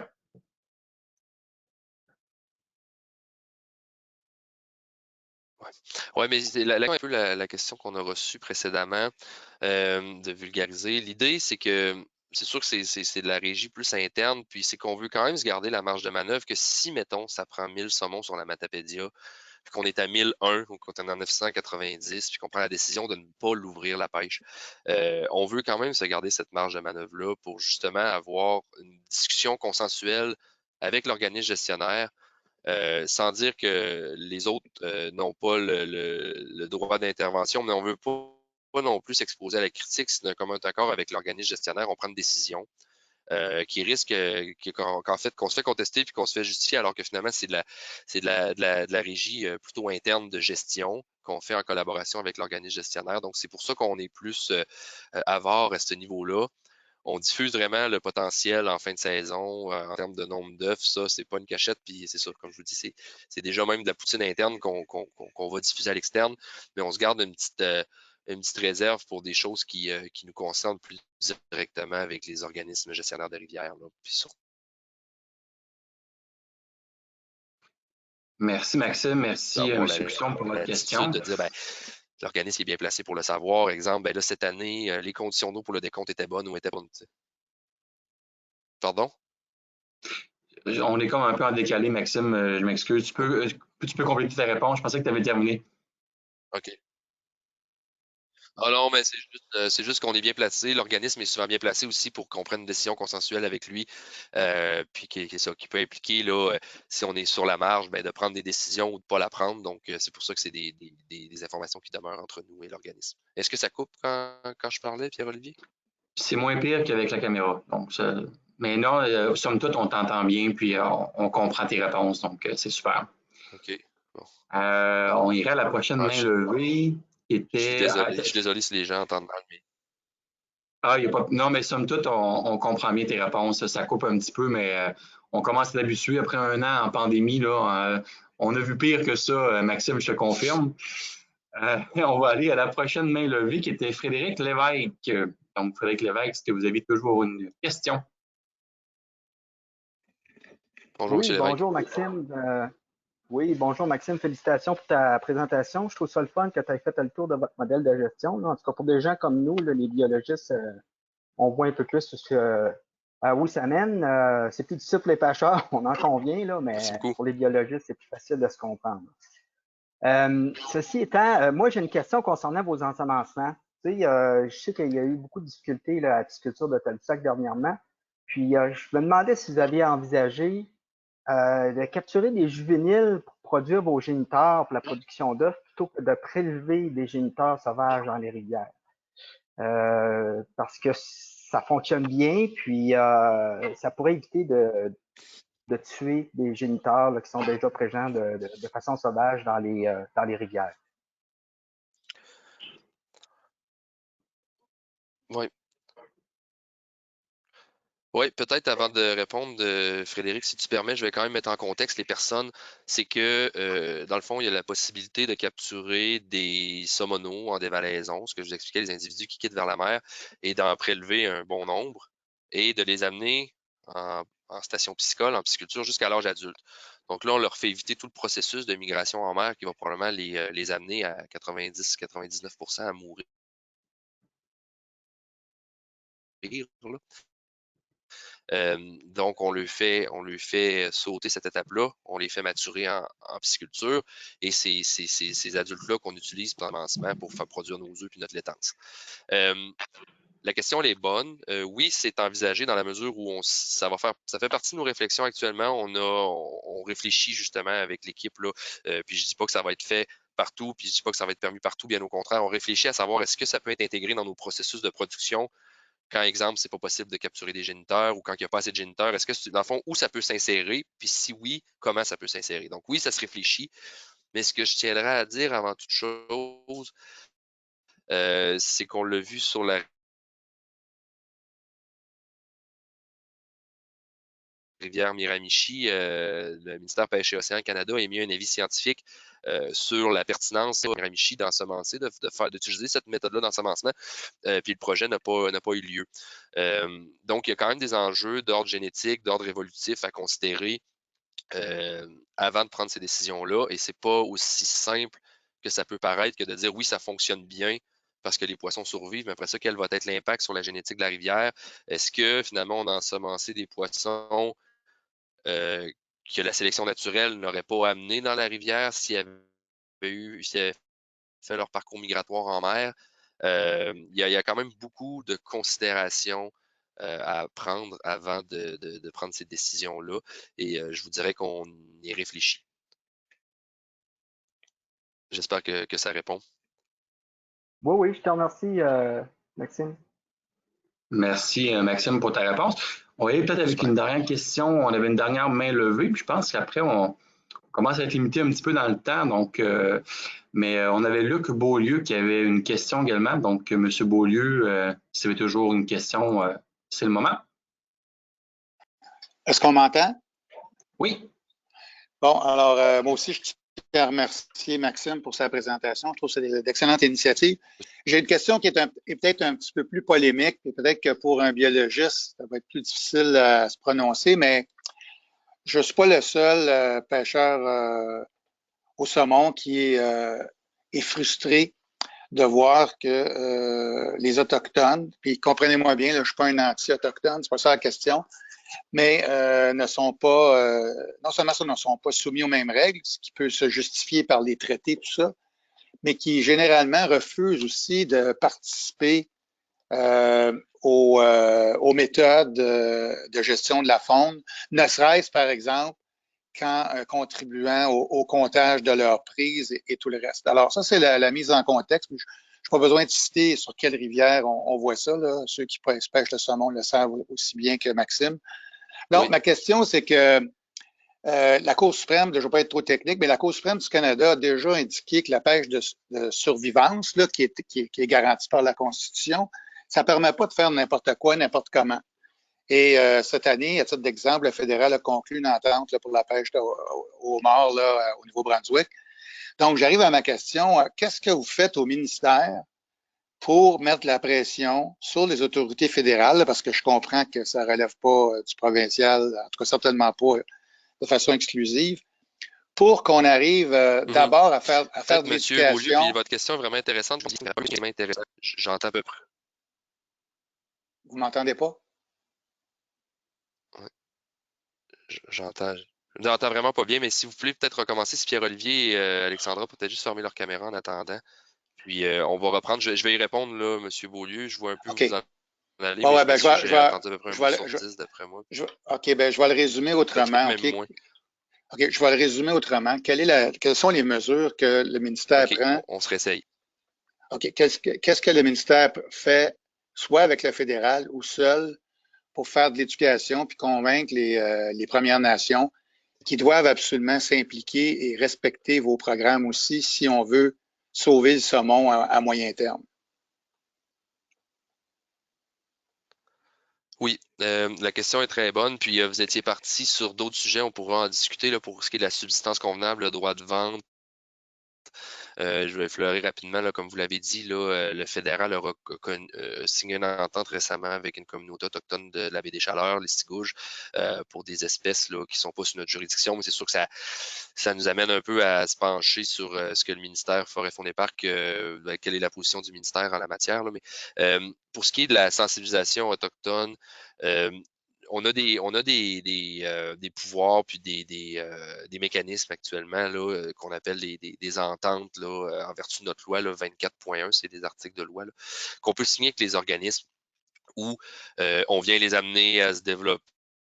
Ben, on a du financement associé à ça pour développer, que ce soit des codes de pêche, engager de la protection sur la ressource, éventuellement aussi participer à la gestion, comme on le voit un peu sur la rivière Moisy, là, où ils ont acquis récemment une pourvoirie qu'ils vont gérer. Donc, les impliquer plus dans la gestion.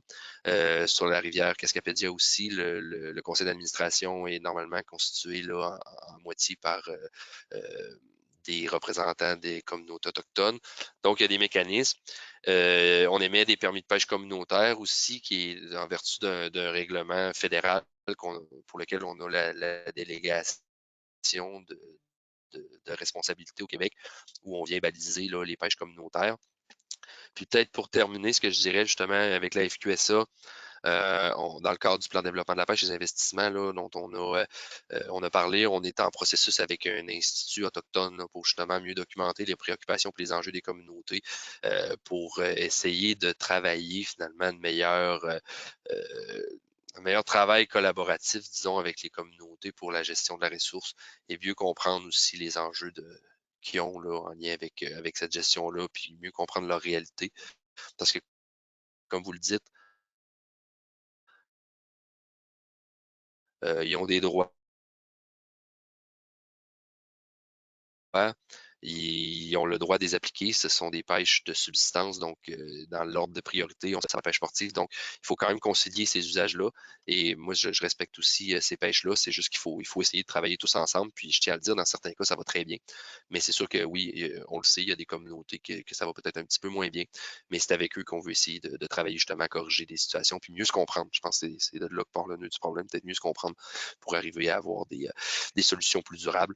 Puis, je pense que là-dessus aussi, on y travaille. C'est comme vous le dites, des dossiers qui sont plus difficiles, mais on tente des choses actuellement.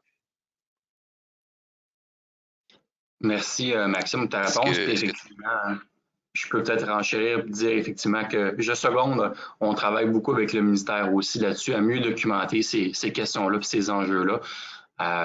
Donc voilà, merci pour ta réponse, Maxime.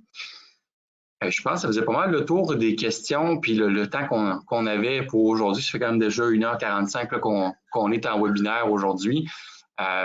Donc, peut-être remercier tout le monde de votre présence aujourd'hui.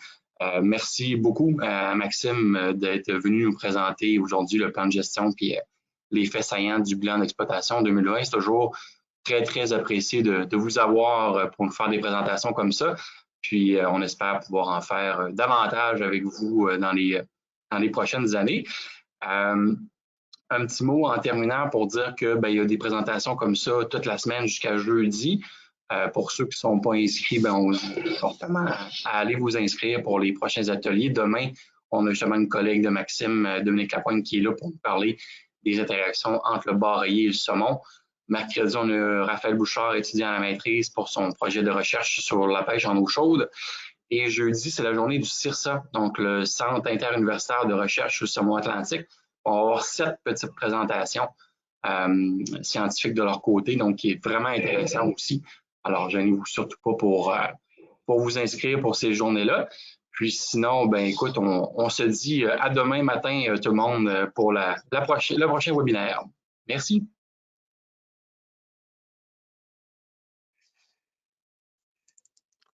Merci tout le monde. Merci beaucoup. Merci à la FQSA pour cette belle tribune. Merci encore, Maxime. Bonne journée à tous.